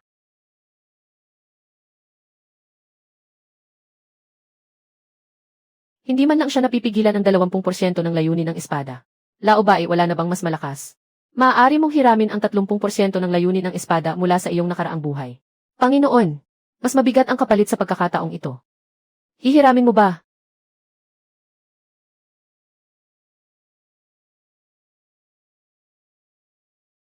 Tutulungan kita. Sa pagkakataong ito, hindi na ako magpapagamit kaninuman.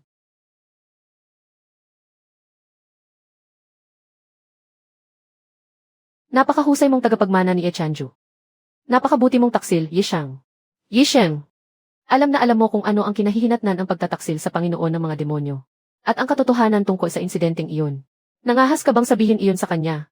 Nangahas ka bang ipaalam sa kanya ang kaugnayan ng iyong sekta sa pagkamatay niya sa nakaraang buhay? Ang insidenteng iyon. Anong insidente? Ye Xiang. Ang sinasabi niya ay tungkol sa pagkamatay ko sa nakaraang buhay. Ano ba talaga iyon? Kilala niya ang ako sa nakaraang buhay. May kaugnayan ang kanyang sekta sa pagkamatay ko. Paulit-ulit niya akong pinoprotektahan ng palihim.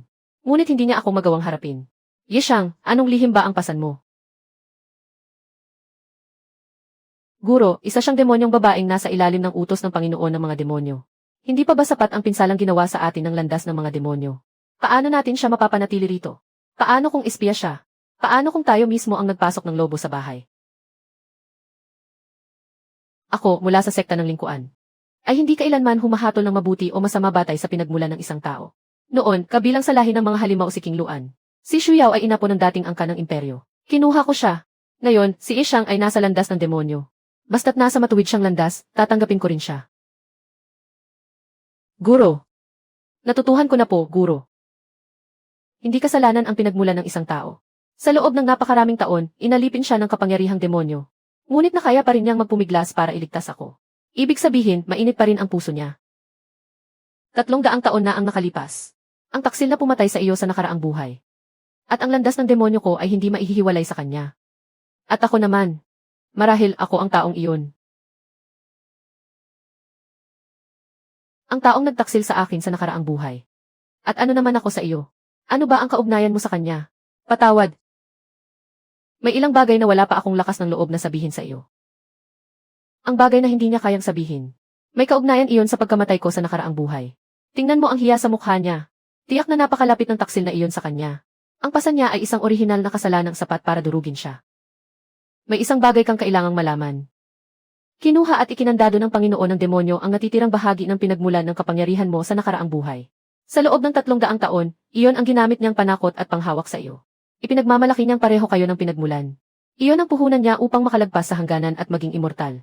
Ang natitirang pinagmulan ng kapangyarihan. May isang hibla pala ng kapangyarihan ko sa nakaraang buhay na napunta sa kamay ng Panginoon ng demonyo. At naging panggatong pa iyon sa paglagpas niya sa hangganan. Kaya pala ganoon na lang ang paghahabol niya sa akin. Matagal nang pinagdurugtong ang kapalaran naming dalawa. Matagal nang nakatali sa amin ang buhol ng kamatayang iisa ang pinagmulan. At upang pilitin akong bumalik sa aking tunay na kalagayan. At ipagpatuloy ang paggawa ng mga utos niya. Dinukot ng Panginoon ng demonyo ang tanging taong mahalaga sa akin sa landas ng demonyo. Ang nakababatang kapatid na babae na ako mismo ang nagpalaki.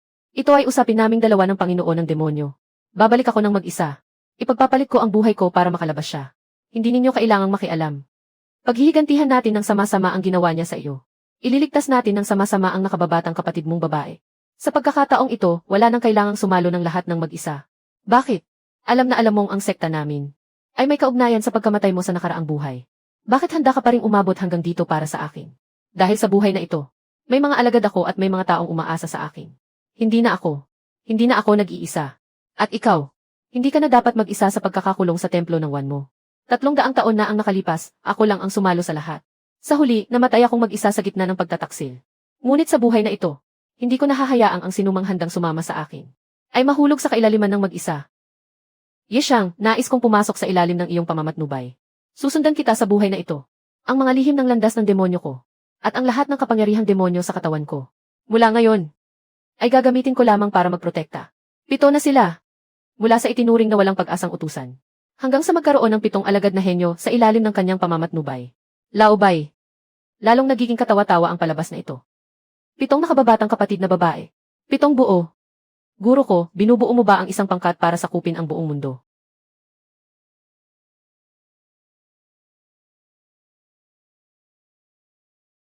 Ang panganay na alagad, si Su Qingshuang, na nilalagpasan ng espada ang napakaraming demonyo. Ang ikalawang alagad, si Lin Xiaoman, na lumalamon sa langit at nilululon ang lupa. Si Murong, na may selyo ng nakakulong na dragon at sumupil sa demonyo. Lahat ay nagpapayanig sa landas ng demonyo. Si Iron Bull ang nagbigay sa kanya ng palayaw na iyan. Sobra ang pagkaastig ng bawat isa, parang laging nasa sariling anime. Pero kapag nakikita ko silang lumalaban ng magkakatabi, talagang panatag ang puso ko. Kapatid sa kasamahan, mali ang hulang iyon. Lantaran itong nakatutok sa bitag na inihanda para sa guro. Ang lakas ng loob nilang magbitin ng tao ng ganyan, hayagang hayag. Sadyang inihanda ang pormasyon ng ganito kaayos. Hindi ba ito pain? Halata namang binuksan ang malaking pinto at hinihintay ako. Ang malaking isdang ito ay kusa pang pumasok. Panginoon ng demonyo, ang ginagawa ninyo ay talagang sobrang maalalahanin. Kapag natigib ang pormasyon na ito, guro, sabay nitong sisipsipin ang paglilinang naming lahat. At ang pormasyon sa lihim na lugar ay isa ring patibong. Isa pa itong tusong paraan ng panghuli. Kung bubulagta tayo ng ganito, siguradong tatama sa atin ang isa. Laobay, may paraan ba talaga para wasakin ang pormasyon sa altar na ito? Bago iligtas ang tao, lumuhod muna at magbigay galang. Luhod bago iligtas. Lumuhod sa harap ng taong wala sa sarili. Laobay, lalo ka nang nagiging formal sa bawat kilos mo. Ang pagyukod na iyon, guro. Sakto pang naiwasan ang pakiramdam ng mata ng pormasyon. Ito ay isang paraan ng pagwasak ng pormasyon na eksakto hanggang sa milimetro. Nakapag-inat lang ako ng bewang. Pero talagang nailihis ang pormasyon. Lagi nang may sariling ritmo ang mga kilos ni Laobay. Paulit-ulit na sumasablay sa pagitan ng eksakto at halos eksakto. Yichen. Hindi. Dapat tawagin kita. Ang walang kapantay na tagapagmana. Sa wakas, lumaki ka rin at naging huwarang makapagliligtas sa akin. Ang bawat galaw ni Guro ay punong-puno ng hiwaga. Kahit ang matanda na maraming taon nang nawawala, ay kaya pa niyang maisalba ng sabay. Buhay pa siya. Ang matandang iyon na noon pa nawawala matapos ang pagsalakay ay ikinulong pala rito. Siya ang saksi sa digmaan noong nakaraang buhay. Siguradong alam niya ang tunay na nangyari noong nakaraang buhay ko. 300 taon na ang nakalipas, nag-iisa kang nakipaglaban hanggang sa huli. Sa buhay na ito, sa wakas, napalilibutan ka na ng mga tao sa iyong likuran.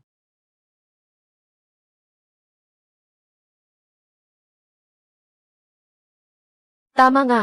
Ang pagligtas ng tao ay paunang paghila sa pain. Ang pagliligtas sa matanda ang talagang tuso. Pero ang pangunahing tarangkahan ng templo ng Wan mo. Ang totoong nakamamatay na hakbang ng Panginoon ng demonyo. Nahulog na tayo sa bitag. Bumalik sa pwesto ang 7 bituin. Umuugong ang malaking pormasyon ng bukal ng espiritu. Ipagtanggol ang guro. Walang sinumang papayagang bumagsak. Noong mga taon na tinuruan ako ni Guro na mabusog muna bago makipaglaban, saka lang ako nagkaroon ng lakas. Kaya pala pinakakain niya ako rito ng nagangalit na demonyong Ki. Para makipaglaban habang nagpapalakas. Ang lalim ng plano. Pinapapwesto akong parang iti ang bato. Para ituro sa akin ang pinakasimpleng daan ng pormasyon. Ngayon, lubos ko nang naunawaan. Ang walang kapantay na tagapagmana. Talagang nagawa niyang turuan ang alagad hanggang sa ganitong hakbang. Ang pagkakaisa ng 7 ito. Kahit ang matandang nasa 300 taon na ang nakalipas ay baka hindi makapigil dito. Pinatalbog ko lang sila sa ilang galaw nang hindi sinasadya. Paano naging napakalalim nito sa bibig ng matanda? Nakakahawa ang ganitong uri ng pagtalino. Ang kalahati ng pundasyon ng Chenyuan Sword. Nasa rito. Ang espada kong nasa katawan ay buong lakas na tumutugon dito. Iyon ang espada ko sa nakaraang buhay. Ang kalahati pang nawala sa akin ng 300 taon. Kapag nalapit ito, nagsisimulang umaalon ang alaala ko na parang dagat. Nakatago kaya sa tabak na ito ang tunay na pangyayari 300 taon na ang nakalipas.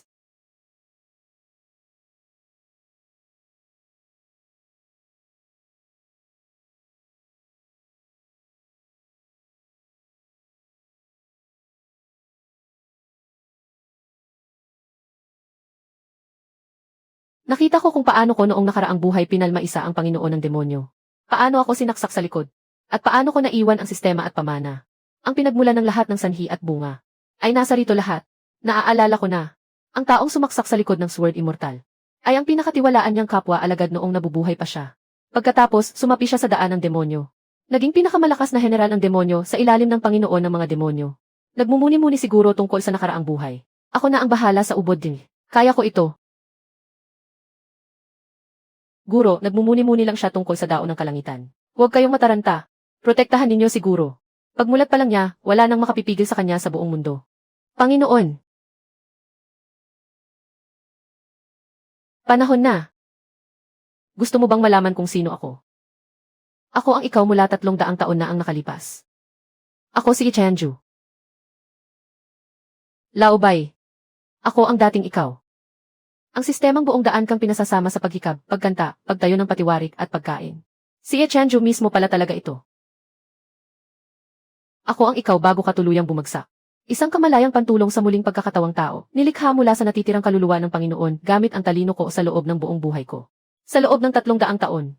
Sinamahan kita, ang muling nagkatawang tao mong sarili, hanggang makarating ka sa araw na ito. Masyado akong malakas sa nakaraang buhay. At masyado rin akong nag-iisa. Lakas na walang kinikilalang sinuman. Lakas na walang mapagkakatiwalaan. Sa huli, namatay akong mag-isa matapos pagtaksila ng taong pinakapinagkatiwalaan ko. Ayokong maulit mo. Ang mga pagkakamali ng nakaraan. Mukhang katawa-tawa ang mga misyong iyon. Pero lagi ka nitong ginagawang kailangan ng iba. Pinagkakatiwalaan ng iba. At napalilibutan ng mga kasama. Hindi ang lakas mo ang gusto kong hubugin muli. Kundi ang pagkatao mo. Gusto kong maunawaan mo. Na hindi kailangang mag-isa ang malakas. Ang pagiging makapangyarihan ay hindi dahilan para wasakin mo ang sarili mo. Kaya pala pinagdaanan mo ako ng 70 buhay. Dahil ayaw mong muli akong maging ikaw na nag-iisa. Ano ba ang sistemang ito? Ito pala ang ginugo ng dating ako ng 300 taon. Upang bigyan ang ako sa buhay na ito ng pusong may init.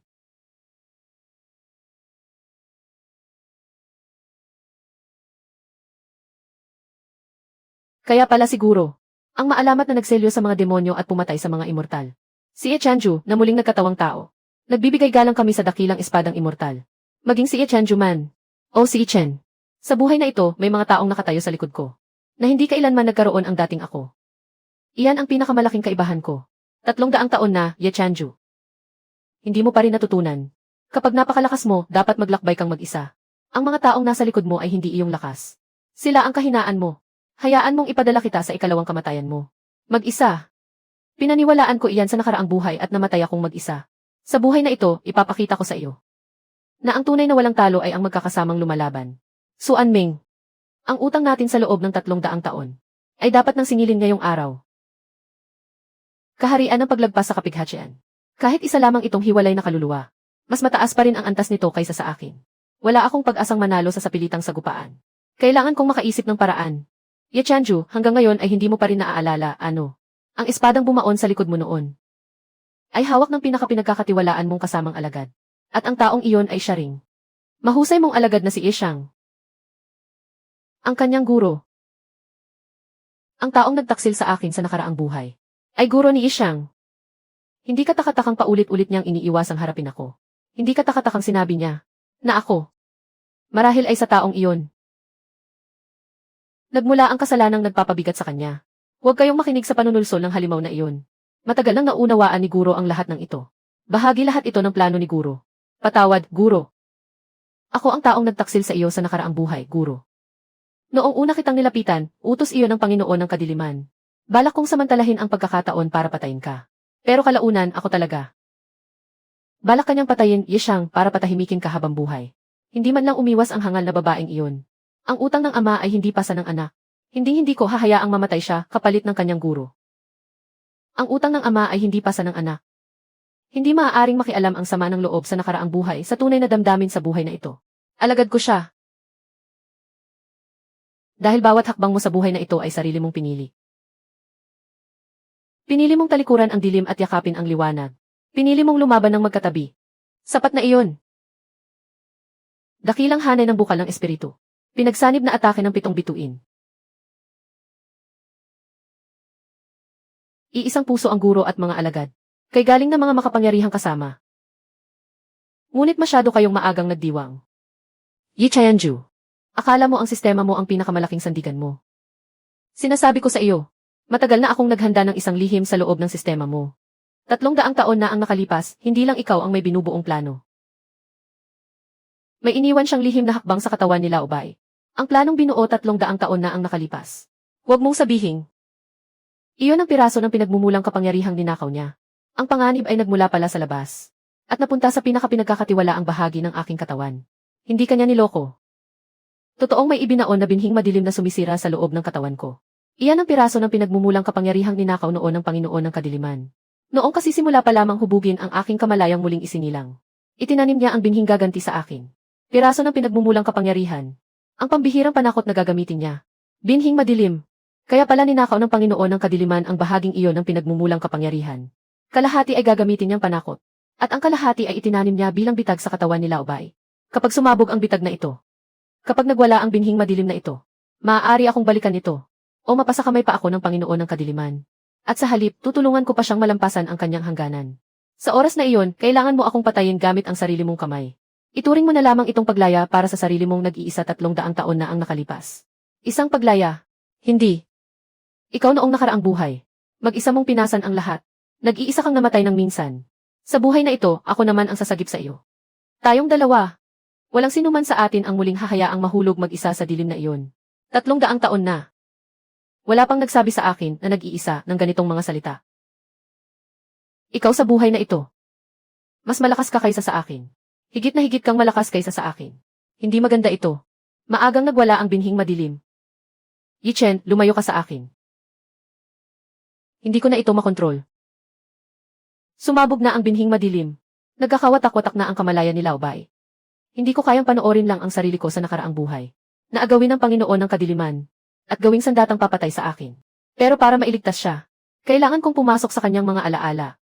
At harapin ang Yi Qianju na nalugmok sa pag-iisa hanggang sa wasakin ang sarili. Yi Qianju. Matinding nayayanig ang dagat ng kamalayan ni Guro. Mag-isa siyang papasok sa mundo ng puso at imahinasyon. Upang iligtas ang kaluluwang naiwan mula sa kanyang nakaraang buhay. Ngunit sa loob niyon, pawang masasakit na alaalang kayang lamunin ang puso ang naroroon. Sandali, Guro, noong araw na iyon. Nailabas ko sa katawan ko ang hibla ng itim na enerhiyang nabuo mula sa laso ng naputol na mga ugat. Ang itim na enerhiya at ang landas ng demonyo ay iisa ang pinagmulan.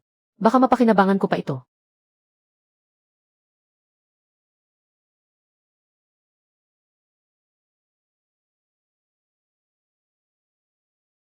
Naiintindihan ko na.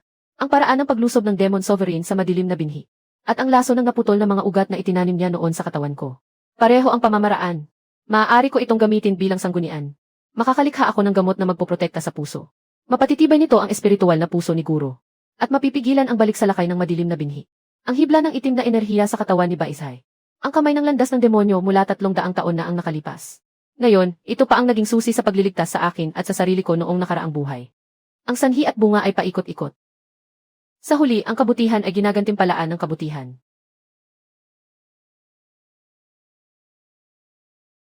Ang mga kasama mong hindi mo nagawang mapasa iyo noon.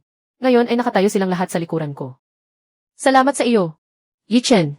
Hindi lamang itong pira-pirasong kaluluwa ko ang iniligtas mo. Iniligtas mo rin ang sarili mong lumakad sa madilim na eskinita 300 taon na ang nakalipas. Demon Sovereign Swan Ming. Hindi siya isinilang na halimaw. Siya pala ang ako mula sa nakaraang buhay ko 300 taon na ang nakalipas. Ang isa pang matalik na kaibigan na hindi ko nailigtas. Sa likod ng pagkahulog niya sa landas ng demonyo. Anong klaseng trahedya kaya ang tunay na nakatago? Suan Ming. Dati siyang haligi ng matuwid na landas, kapantay ni Qianju. Siya ang matalik na kaibigan ni Qianju sa buong buhay nito. Ngunit ang pinakamamahal niyang kasama ay malagim na namatay sa isang malaking kapahamakan. At hindi lamang siya tinulungan ng mga tao sa mundo. Ipinasa pa nila sa kanya ang lahat ng sisi. Dahil sa dobleng dagok ng pagkamatay ng minamahal at pagtataksil ng mundo, tuluyan siyang gumuho. Unti-unti siyang nabaluktot. Hanggang sa tuluyan siyang nahulog sa landas ng demonyo. Naging panatiko ang kanyang paniniwala. Na tanging ang paglunok sa buong mundo at pagiging nag-iisang pinakamalakas ang makapagliligtas sa kanya mula sa pagtataksil. At para wala na siyang mawalan pa. Ang batas ng malakas ang siyang nabubuhay. Iyon na ang naging tanging paniniwala niya. Nahulog siya sa landas ng demonyo dahil pinagtaksilan siya ng lahat. Naging napakalungkot niya hanggang sa mabaliw. Samantalang ako sa nakaraang buhay. Napakalakas ko hanggang sa maging mag-isa. At muntik ko nang wasakin ang sarili ko. Tayo ay iisang katawan na may dalawang panig. Ang laban na ito ay hindi dapat para lamang sa paghihiganti. Dapat din itong maging laban para sa pagtubos. So Anming, kung may natitira ka pang kahit katiting na puso ng dating kaibigan. Sa laban na ito, hindi ko lamang siya tatalunin. Ibabalik ko rin siya sa kanyang sarili. Pinunong Ye. Sa oras na nakasalalay ang buhay at kamatayan ng buong mundo, buong pagkakaisa naming itinataas ka bilang pinuno ng alyansang lumalaban sa mga demonyo. Upang pangunahan ang lahat ng matuwid na landas sa mundo. Sama-sama tayong magtungo sa templo ng Wanmo. Ang posisyon ng pinuno ng alyansa ay tiwala pero isa ring mainit na kamote. Sa bulwagang ito ng mga pinuno ng sekta, may mga tunay na nais lumaban sa mga demonyo. At mayroon ding may kanya-kanyang lihim na pakana. Bago labanan ang kalaban sa labas, kailangang ayusin muna ang tahanan. Ang pagsubok na ito ay hindi mas madali kaysa pakikipaglaban sa Demon Sovereign. Si Chen ay isa lamang bagong sibol. Bakit niya kami, mga veterano, pagbibigyan ng utos? Ang kapangyarihang militar na ito. Sa palagay ko, mas nararapat itong pangasiwaan ng isang veteranong pinuno ng pamilya tulad ko. Mas magiging maaasahan iyon. Ang matandang ito na naman. Mula sa lihim na kaharian hanggang sa kaguluhan ng mga halimaw. Kahit saan, lagi siyang kumakalaban sa akin. Paano ko lulutasin ang sama ng loob na ito kay Laobay? Mission. Sa harap ng lahat, ipagkatiwala ang utos ng alyansa sa taong pinakamatinding tumututol sa iyo. Ibigay sa kanya ang token ng utos. Mapanganib man ang hakbang na ito rin ang pinakatiyak. CJ, naniniwala ako sa iyo.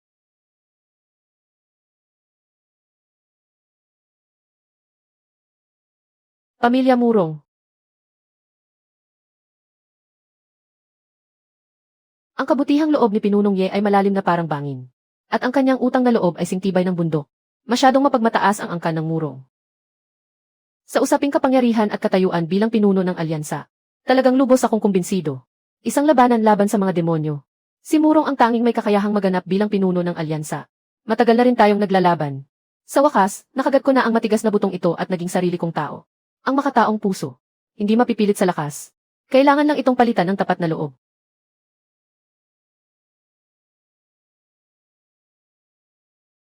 Mga pinuno ng sekta. Kayo, na itinuturing si Ichen bilang pinuno ng alyansa, ay may tagong babaeng mula sa demonyong daan. Itinago niya ang pagkakakilanlan niyang mula sa demonyong daan. Ang hangarin niya ay malinaw naman. Ako ba, ang pinuno ng alyansang ito ay dapat pagtiwalaan ninyo. Magkahiwalay na pakana. Hindi kayang pigilan ng mga mata ng Demon Lord ang malakas na pagsalakay. Kaya lumipat siya sa madilim na paraan. Gusto niyang wasakin ang koalisyong ito mula sa loob. Ang hakbang na ito ay sapat na kasakiman. Kung talagang malinaw ka, Ye Mengsu, dapat agad ninyong patayin ang babaeng demonyong ito sa harap ng lahat. Sa ngalan ng katapatan. Kung hindi, paano kami maniniwala sa inyo? Gusto ninyong galawin ang kapatid kong si Shimei.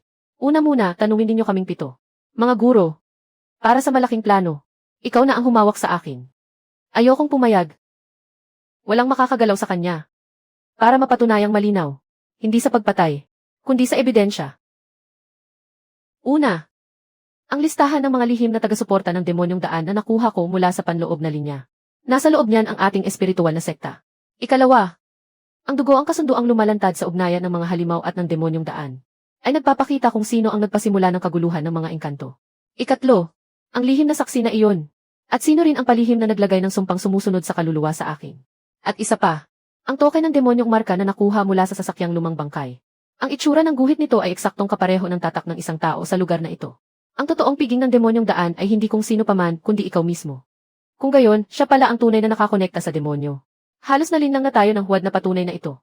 Nagkamali tayo tungkol sa pinuno ng alyansa. Kahit mabunyag, naipasa ko na rin ang galaw ng inyong hukbo.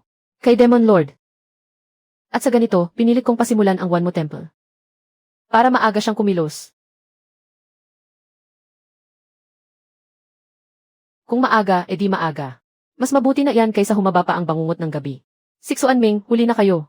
Paano ko hahayaan na makalunok ka pa ng isa pang napakalakas na talento? Ang laban na ito, ngayon na mismo sisimulan. Qin Shuang ang mangunguna sa espada at bubutas sa hanay. Si Murong Xue ang magpapatibay sa hanay ng depensa. Si Xiao Man at Baizi ang maglilinis sa mga bantay ng demonyo. Si King Luan ang mangunguna sa mga engkantong kaalyado sa gilid at atake ng palihim. Si Shuyao ang mamamahala sa gitna. Si Ye Xiang ay susunod sa akin at tututok sa matibay na linya. Simulan ang labanan. Guro, turuan ninyo akong pumikit at alagaan ang espiritu. Lumalabas na dapat kong damhin ang larangan ng digmaan gamit ang intensyon ng espada. Kapag pumikit, maaari nang mapatay ang kaaway. Ang asukal sa kalabasan na paraan ng isip ng guro. Ginagawa akong parang kumakain ng demonyong enerhiya na parang candy. Habang tumatagal, mas tumitindi. Lahat ay nabibigla. Bawat isa sa mga alagad ng guro ko ay may bitbit na sariling tadhana. Kasabay ng sekta ng Kinyon, tinutulak nila ang Wanmo Temple sa lupa. Itong mga batang ito, ginawa nilang hanay ng depensang naisip ko lang bigla bilang parang isang kapitang gwardya. Ayos lang, basta maprotektahan ang sarili. Ang makaprotekta sa koalisyon ay mabuting bagay. Naipasa ko na ang sagabal na ito. Unahin ninyo akong lagpasan, 4 kayong sabay. Ang mga alagad mo. Isa man sa kanila, huwag mangarap na mabuhay at makalakad papasok sa templo. Ang 4 na general ng demonyo. At bawat isa. Parang lahat ay nakatutok sa mga alagad ko. Napakahusay mong mago, eksakto ka nga. Pinipilit mo pa akong makipaglaban ng mano-mano sa aking mga alagad. Isang labang nakamamatay.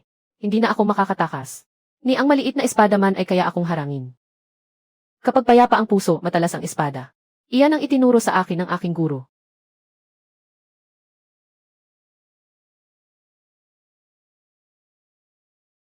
Pormasyon ng labanan. Kaya mo ring makipagpormasyon sa akin. Balik sa pinagmulan sa pamamagitan ng paglunok ng kapwa. Lason ang sagot sa lason. Nasalo ko na ang himaymay mo.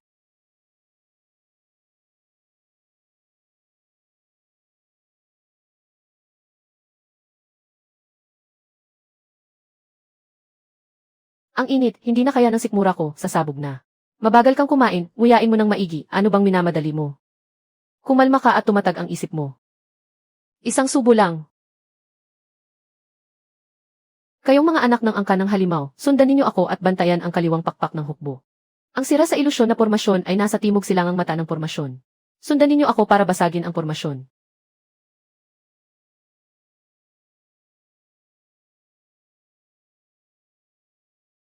Guro. Master. Ang traidor na esgrimista na tumarak sa akin mula sa likuran 300 taon na ang nakalipas. Ngayon, sa wakas, nakatayo ka na sa harap ko. Lumipas ang 300 taon sa utang na ito. Panahon ng singilin ito ngayon. Si Ye Xiang ang pinakamapagmalki ng alagad ng aking guro. Bumalik ka na, basta alisin mo si Ye Chanju. Lahat ng ibinigay sa iyo ng mago ay kaya pa ring bawiin. Ikaw at ang aking guro ay iisa lang sa tadhana. Guro. Dahil sa habang buhay na pangako mo sa hungkag na pangarap na iyon ng mago, tinalikuran mo ang iyong matalik na kaibigan. At lumubog sa landas ng demonyo. Dinala mo pa ako sa malalim na bangin na ito. Ngunit isa lang ang gurong kinilala ko sa buhay na ito. Ang taong handang protektahan ako at maniwala sa akin. At magsabing hindi ko kailangang buhatin lahat mag-isa. Siya lang ang aking guro. Lahat ng nakaraan. Ngayon, sa sarili kong kamay puputulin ko. Guro, poprotektahan ko ang iyong kaliwang pakpak. Kaya rin gamitin ang demonyong kapangyarihan para magprotekta ng tao. Mabuti. Ang isang ito ay pumuputol din sa sumpang matagal nang nakatali sa akin 300 taon na ang nakalipas. At para sa iyo rin ngayon, pinaputol ko ang ugnayang ito. Talagang pwede palang maging pananggalang ang demonyong kapangyarihan. Ikaw, tinalikuran mo ang pinakaugat ng landas ng demonyo. Ye Chanju, noong una pinangakuan ako ng mago ng habang buhay. Kaya lang ako tumiwalag sa iyo. Pero nilinlang niya ako. Hindi niya talaga maibibigay ang habang buhay. Nilinlang niya rin kayong lahat. Hindi lang niya gustong lamunin ang mga makapangyarihan sa daigdig, kundi pati ang mismong langit at lupa. Gusto niyang ialay ang buong langit at lupa, para maging tunay na nag-iisang immortal.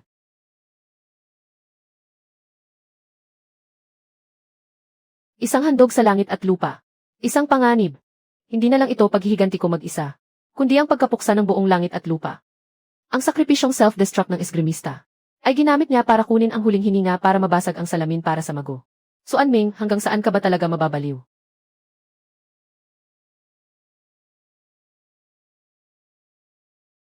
Ito ang kapangyarihan ng pagiging immortal. Ang langgam ay habang buhay na titingala lang sa malalakas. Nakita na ni Ye Chanju ng malinaw. Ito ang tunay na kahulugan ng pagiging nag-iisa at nangingibabaw. Naway kasabay ko ang guro. Sa buhay at kamatayan. Naway kasabay ko ang guro. Sa buhay at kamatayan. Noon, ako ay nag-iisa sa gitna ng agos ng demonyo. Walang kahit sino sa aking likuran. At namatay akong mag-isa sa huli. Sa buhay na ito, napuno ng mga taong nasa likuran ko.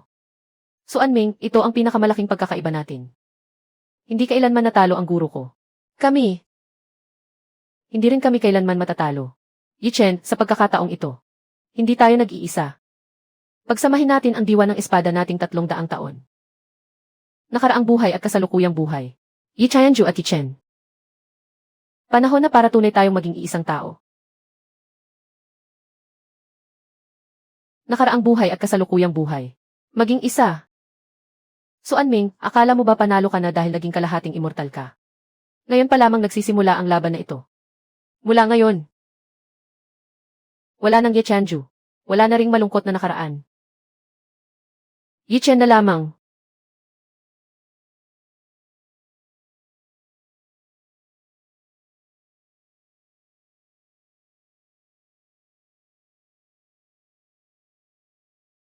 Sa pagharap sa pagsubok ng langit sa sandaling ito, kasabay ng nakaraang buhay, tumapak ka sa pagsubok ng langit. Yi Chanju. Paulit-ulit mong nalalampasan ang mga inaasahan ko. Dahil ang Yi Chen sa buhay na ito ay hindi katulad ng inaakala mo. Hindi ako nakikipaglaban ng mag-isa. Ye Chanju, iisa ang pinagmulan nating dalawa. Ang bahaging ito ng pinagmulan ay sa iyo. At sa akin din. Bakit pa tayo mag-aaway? Tulungan mo akong maging immortal. Iisang pinagmulan, iisang dangal. Hindi ba't napakasaya niyan? Ang bahaging ito ng pinagmulan ay ang ako sa nakaraang buhay. Hinahatak nito palabas ang kalungkutan ng nakaraang buhay ko. Hinala at pagkahumaling. Napakalakas ng pagguho nito. Nayanig ang aking puso sa landas. Delikado ito. Nararamdaman mo ba? Ito ang kapalaran ng isang makapangyarihan. Kalungkutan. Ang tiwala ay pagtataksil lamang ang dulot. Ang mga kasama mo ay magiging kahinaan mo lamang. Sumuko ka na. Gawin mo ang ginawa ko.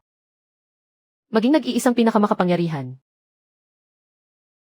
May punto nga ang sinasabi niya. Ang ako sa nakaraang buhay.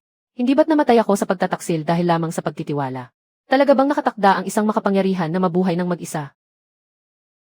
Guro, hindi kayo nag-iisa. Nandito pa kami. Kayo ang nagturo sa akin. Walang sinumang kailangang magdala ng lahat ng mag-isa. Guro, lagi kaming nasa likuran ninyo. So Anming, nagkakamali ka. Hindi nagiging gubat ang isang puno lamang. Ang tunay na malakas ay hindi ang nag-iisang nakatayo sa tuktok, kundi ang may mga taong nasa likuran niya na handang sumabay sa kanyang paglalakbay. Salamat sa inyong lahat. Ang aral na hindi naunawaan ng ako sa nakaraang buhay sa buong buhay ko. Sa buhay na ito, kayo ang nagturo sa akin. Ang espadang ito ay hindi na espada ko lamang. Kung walang kasamang lumalakad, paano matatalo ang nag-iisang pinakamakapangyarihan? Kung gayon, papasabugin ko ang lahat ng naipon na kapangyarihan ng templo ng Wan mo. At isasama kita sa pagkapuksa. Kahit hindi ako maging immortal. Hihilahin ko ang buong langit at lupa upang maging libingan ko. Nababaliw na siya. Isasama niya sa libingan ang buong langit at lupa. Ang ataking ito, hindi lamang ako ang nais niyang patayin. Nais niyang lipulin ang lahat ng nilalang sa mundong ito. Kailangan kong pigilan ang pagbagsak ng langit at lupa habang tinatalo siya. Hindi kayang asikasuhin ng isang tao ang magkabilang panig. Pero ang lahat ng nilalang sa mundong ito. Laobay, hindi ba't ang ako sa nakaraang buhay? May paraan ba para maprotektahan ang buong langit at lupa? Meron. Bawat katawa-tawang misyon na dinaanan mo. Ang nakabaon ay hindi kailanman biro, kundi isang patibong na matagal nang inihanda. Pabuin mo sa iyong mga alagad at sa alyansa ang isang pormasyon. Ang awit na sintunado mong kinanta noon sa tuktok. Ito ang pundasyon ng malaking ligtas na. Gamitin ng buong hukbo ang awit na iyon bilang hudyat. Patatagin ang espiritual na enerhiya ng langit at lupa. Ito ang pinakasimpleng na itinuro sa akin ng guro para bumuo ng nakangiting mukha. Ito ang mga ukit ng pananggalang. Ang napakalaking pananggalang ng pamanang utos. Itinaas ng guro ang utos at binuksan ang pinto. Ang paraan upang buksan ang lagusan. Kayang ilabas ang kapangyarihang wawasak sa langit at lupa. Buksan ang pinto at gabayan ang agos. Nakikita na ba ninyong lahat? Bawat galaw na itinuro sa atin ng guro sa mga nakaraang taon ay para sa araw na ito, upang maprotektahan ang buong daigdig. Matagal nang nakita ng guro ko ang pagdating ng araw na ito.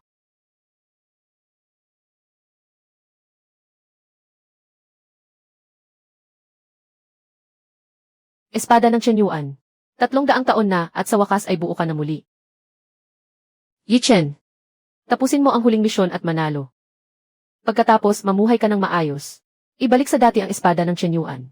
Pagsasama ng nakaraang buhay at kasalukuyang buhay. Sa likuran mo ay nakatayo ang lahat ng iyong mga kasama. So Anming, wala na akong kinatatakutan.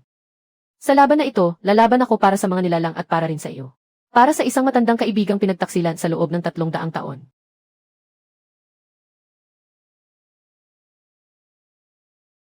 So Anming, naaalala mo pa ba? 300 taon na ang nakalipas, magkatabi tayong tumayo. Tayo ang matalik na magkaibigang hinahangaan ng buong daigdig. Hindi ka isinilang na isang Panginoon ng kasamaan. Masyado ka lang pinagtaksilan. Magkatabi. Matalik na kaibigan. Nagkaroon din ba ako ng mga panahong ganoon?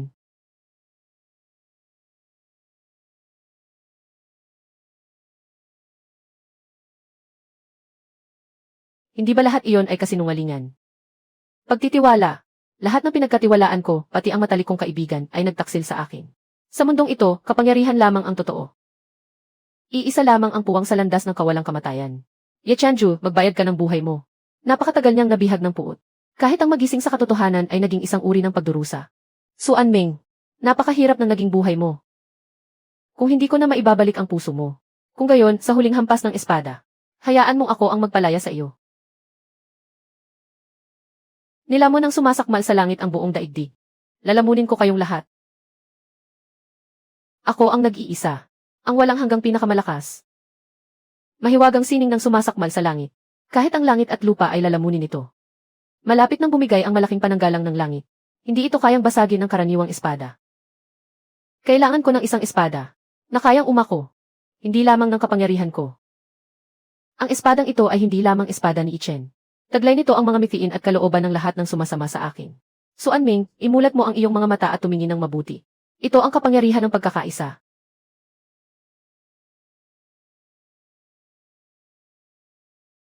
Ito ang espada na dala ng guro para sa ating lahat. Nanalo tayo. Matandang kaibigan. Ngayon ko naunawaan na ang pagiging malakas ay para protektahan ang iba. Hindi para mabuhay ng mag-isa. 300 taon akong nagkamali. Chayanju, magkatabi tayong dalawa. Ano pa ba sa mundong ito ang hindi natin kayang protektahan? Su Anming.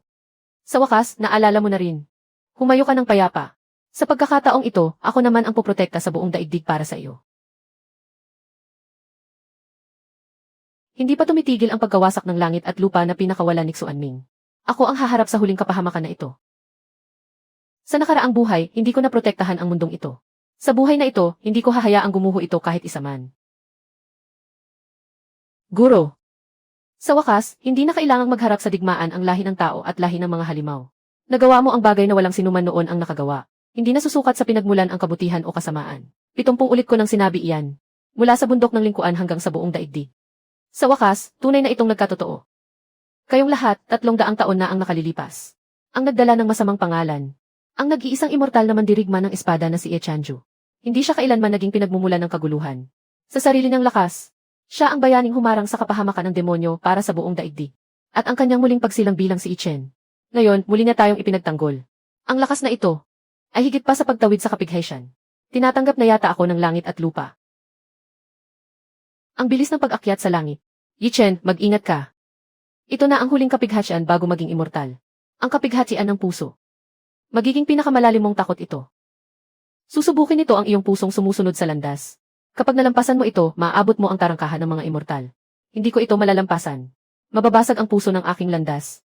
At mawawala ang lahat ng kapighatian. Talaga bang nakatakdang mag-isa ang malalakas?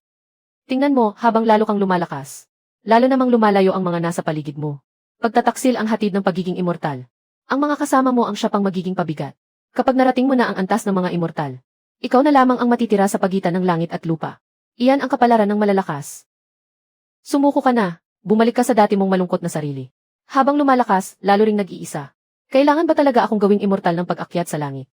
Para bumalik na naman sa pagiging ulila at nag-iisa. Kung ganoon, ano na lamang ang halaga ng mga ugnayang nabuo ko sa buhay na ito? Mali. Matagal ko nang naunawaan ang katotohanan. Hindi itinakdang mag-isa ang malalakas. May karapatan lamang silang pumili kung sino ang makakasama nila.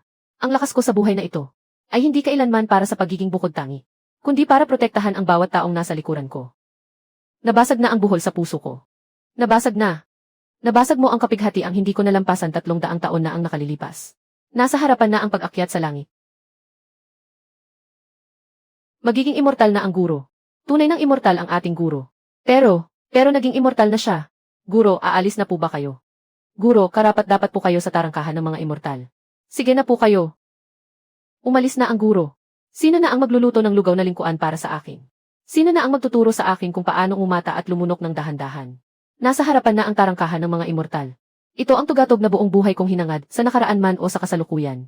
Pero nang lumingon ako at makita sila, bakit parang ayaw umangat ng mga paa ko? Yichen, 300 taon na ang nakalilipas, mag-isa akong sumuong sa kamatayan. Walang sinuman sa likuran ko. Iyon ang kapalaran ko. Pero sa pagkakataong ito, hindi ako ang magpapasya para sa iyo. Ipinaubaya ko ito sa ikaw ngayon. Noong nakaraang buhay, itinulak ako ng kapalaran. At mag-isa akong pumasok sa kadiliman. Pero sa buhay na ito, anong uri ba talaga ng tugatog ang nais kong marating? Guro, mahirap makatagpo ng daan tungo sa pagiging immortal. Huwag mong isuko ang pagkakataong ito dahil sa amin. Huwag mong talikuran ang pagkakataong hinihintay ng libu-libong salinlahi. Sino ba ang makapapayag na mawala ka? Kung aalis ka, umalis ka na. Huwag ka nang magpatumpik-tumpik. Guro, saan po kayo pupunta? Kung saan kayo pupunta, doon din ako. Kahit sa dulo ng mundo, kailangan pa ring may maghahanda ng gamot para sa inyo. Kung nais mong umalis, guro, handa kong tipunin ang buong lakas ng mga halimaw. Upang ihatid ka, guro. Ang landas tungo sa pagiging immortal ay kinahumalingan mo sa loob ng 300 taon. Ngunit ang kinahumalingan ay hindi nangangahulugang dapat itong makumpleto. Guro, 300 taon na ang nakalipas. Mag-isa kang lumakad patungo sa kadiliman. Kaya sasamahan ka namin. Ako sa nakaraang buhay ay umakyat sa tuktok ng mag-isa. Ngunit mag-isa rin akong namatay sa tuktok na iyon. Ang pagiging immortal na ganoon, hindi ko hinahangad. Ang tunay na katuparan ay hindi ang maging immortal ako ng mag-isa, kundi ang dalhin kayong lahat, sabay-sabay na tahakin ang mas mataas na daan. Guro, ibig mong sabihin, magbubukas ako ng landas na wala pang nakaraan. Isang landas na magdadala sa inyong lahat, upang sabay-sabay na maging mga immortal. Isang paraan upang sabay tayong malampasan ang pagsubok. Sa buong kasaysayan, lahat ng umakyat ay nag-iisa. Ngunit ako, si Ichen, talagang pipili ng landas, na wala pang nakatatahak, kung hindi ako tatanggapin ng batas ng kalangitan. Bueno, ako na mismo, ang magbabago sa batas ng kalangitan. Suan Ming, sa loob ng 300 taon, pinatunayan mong ang hantungan ng makapangyarihan na namumuhay ng mag-isa, ay pagkawasak at kalungkutan. Ngunit ako, gagamitin ko ang buhay na ito, upang patunayan ang ibang landas, ang pagsabay ng mga makapangyarihan, ang tunay na kahulugan ng tagumpay. Yichen, ang kaluluwa kong wasak, ay kailangan ng umalis. Ang 300 taong pag-iisa, pagkahumaling at pagsisisi, ay nilutas mong lahat sa isang iglap. Lubos akong panatag. Ikaw na muling isinilang, ay namuhay bilang taong pinakanais mong maging. Ito na ang huli kong utos. Mamuhay kang mabuti sa buhay na ito. Huwag mo na akong alalahanin. Sa paglalakbay na ito, 70 buhay ang lumipas. Mula sa paghikab hanggang sa pagiging immortal. Ako sa nakaraang buhay ay nagpapasalamat sa iyo. Ibinalik mo sa akin ang pusong marunong pang magmahal. Huwag kang mag-alala. Humayo ka na. Sa buhay na ito, tiyak na. Mas mamumuhay ako ng mas mabuti kaysa sa iyo. Nakita na namin ang lahat. Guro, ipinakikita mo ba sa amin ang pinakamataas na hiwaga ng dakilang pamamaraan ng paghinga ng mga immortal? Ang pag-unat ng iyong katawan ay paglunok pala sa espiritual na lakas ng langit at lupa. Ito pala ang huling hakbang tungo sa pagiging immortal. Kaya pala, pati ang simpleng pag-unat ng katawan ni Guro ay nagtatago ng lihim ng pag-akyat bilang immortal. Ako ay basta nag-unat lang ng katawan eh. Ang mga batang ito, mula sa unang araw hanggang sa huli, kung ano-ano ang iniisip nila, wala talagang pinagbago.